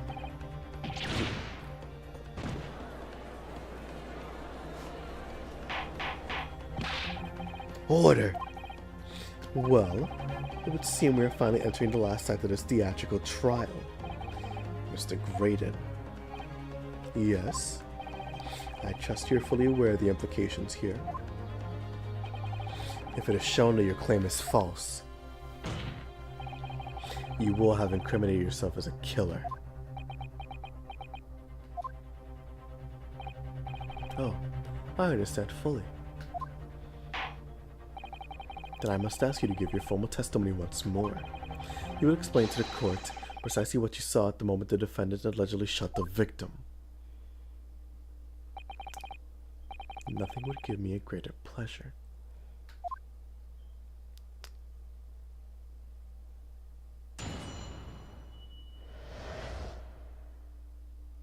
Okay, there you go.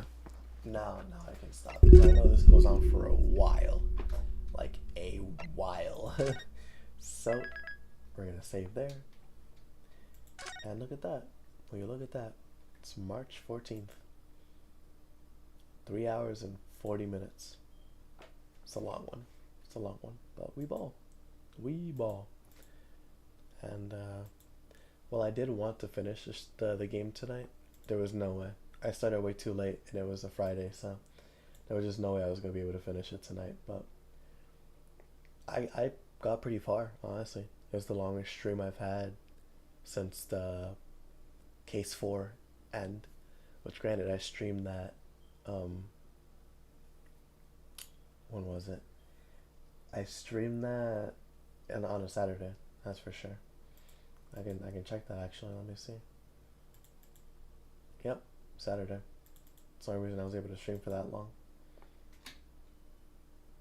Which is crazy. That was almost 2 months ago.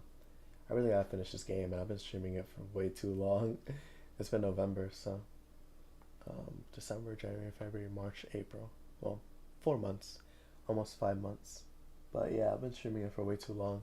Not in the sense like I'm getting tired of this game, just more like I should have finished this game way sooner, basically. But that's a whole nother discussion. Anyway, yeah, thank y'all for watching. I hope y'all enjoyed. What's it called? I'm gonna try to finish this game soon, like very soon. I'm not gonna postpone it. But yeah, we'll see how that goes. Thank you for bearing with me. I it's a little tired, I can't lie. Well, not a little, I was really tired. But what's it called? I really enjoyed that. I always enjoy playing this game, so hope you guys did as well. But yeah, until then, thank y'all for watching. Hope y'all enjoyed. I'll see you on the next one. Peace. 3 hours and almost 45 minutes. Crazy.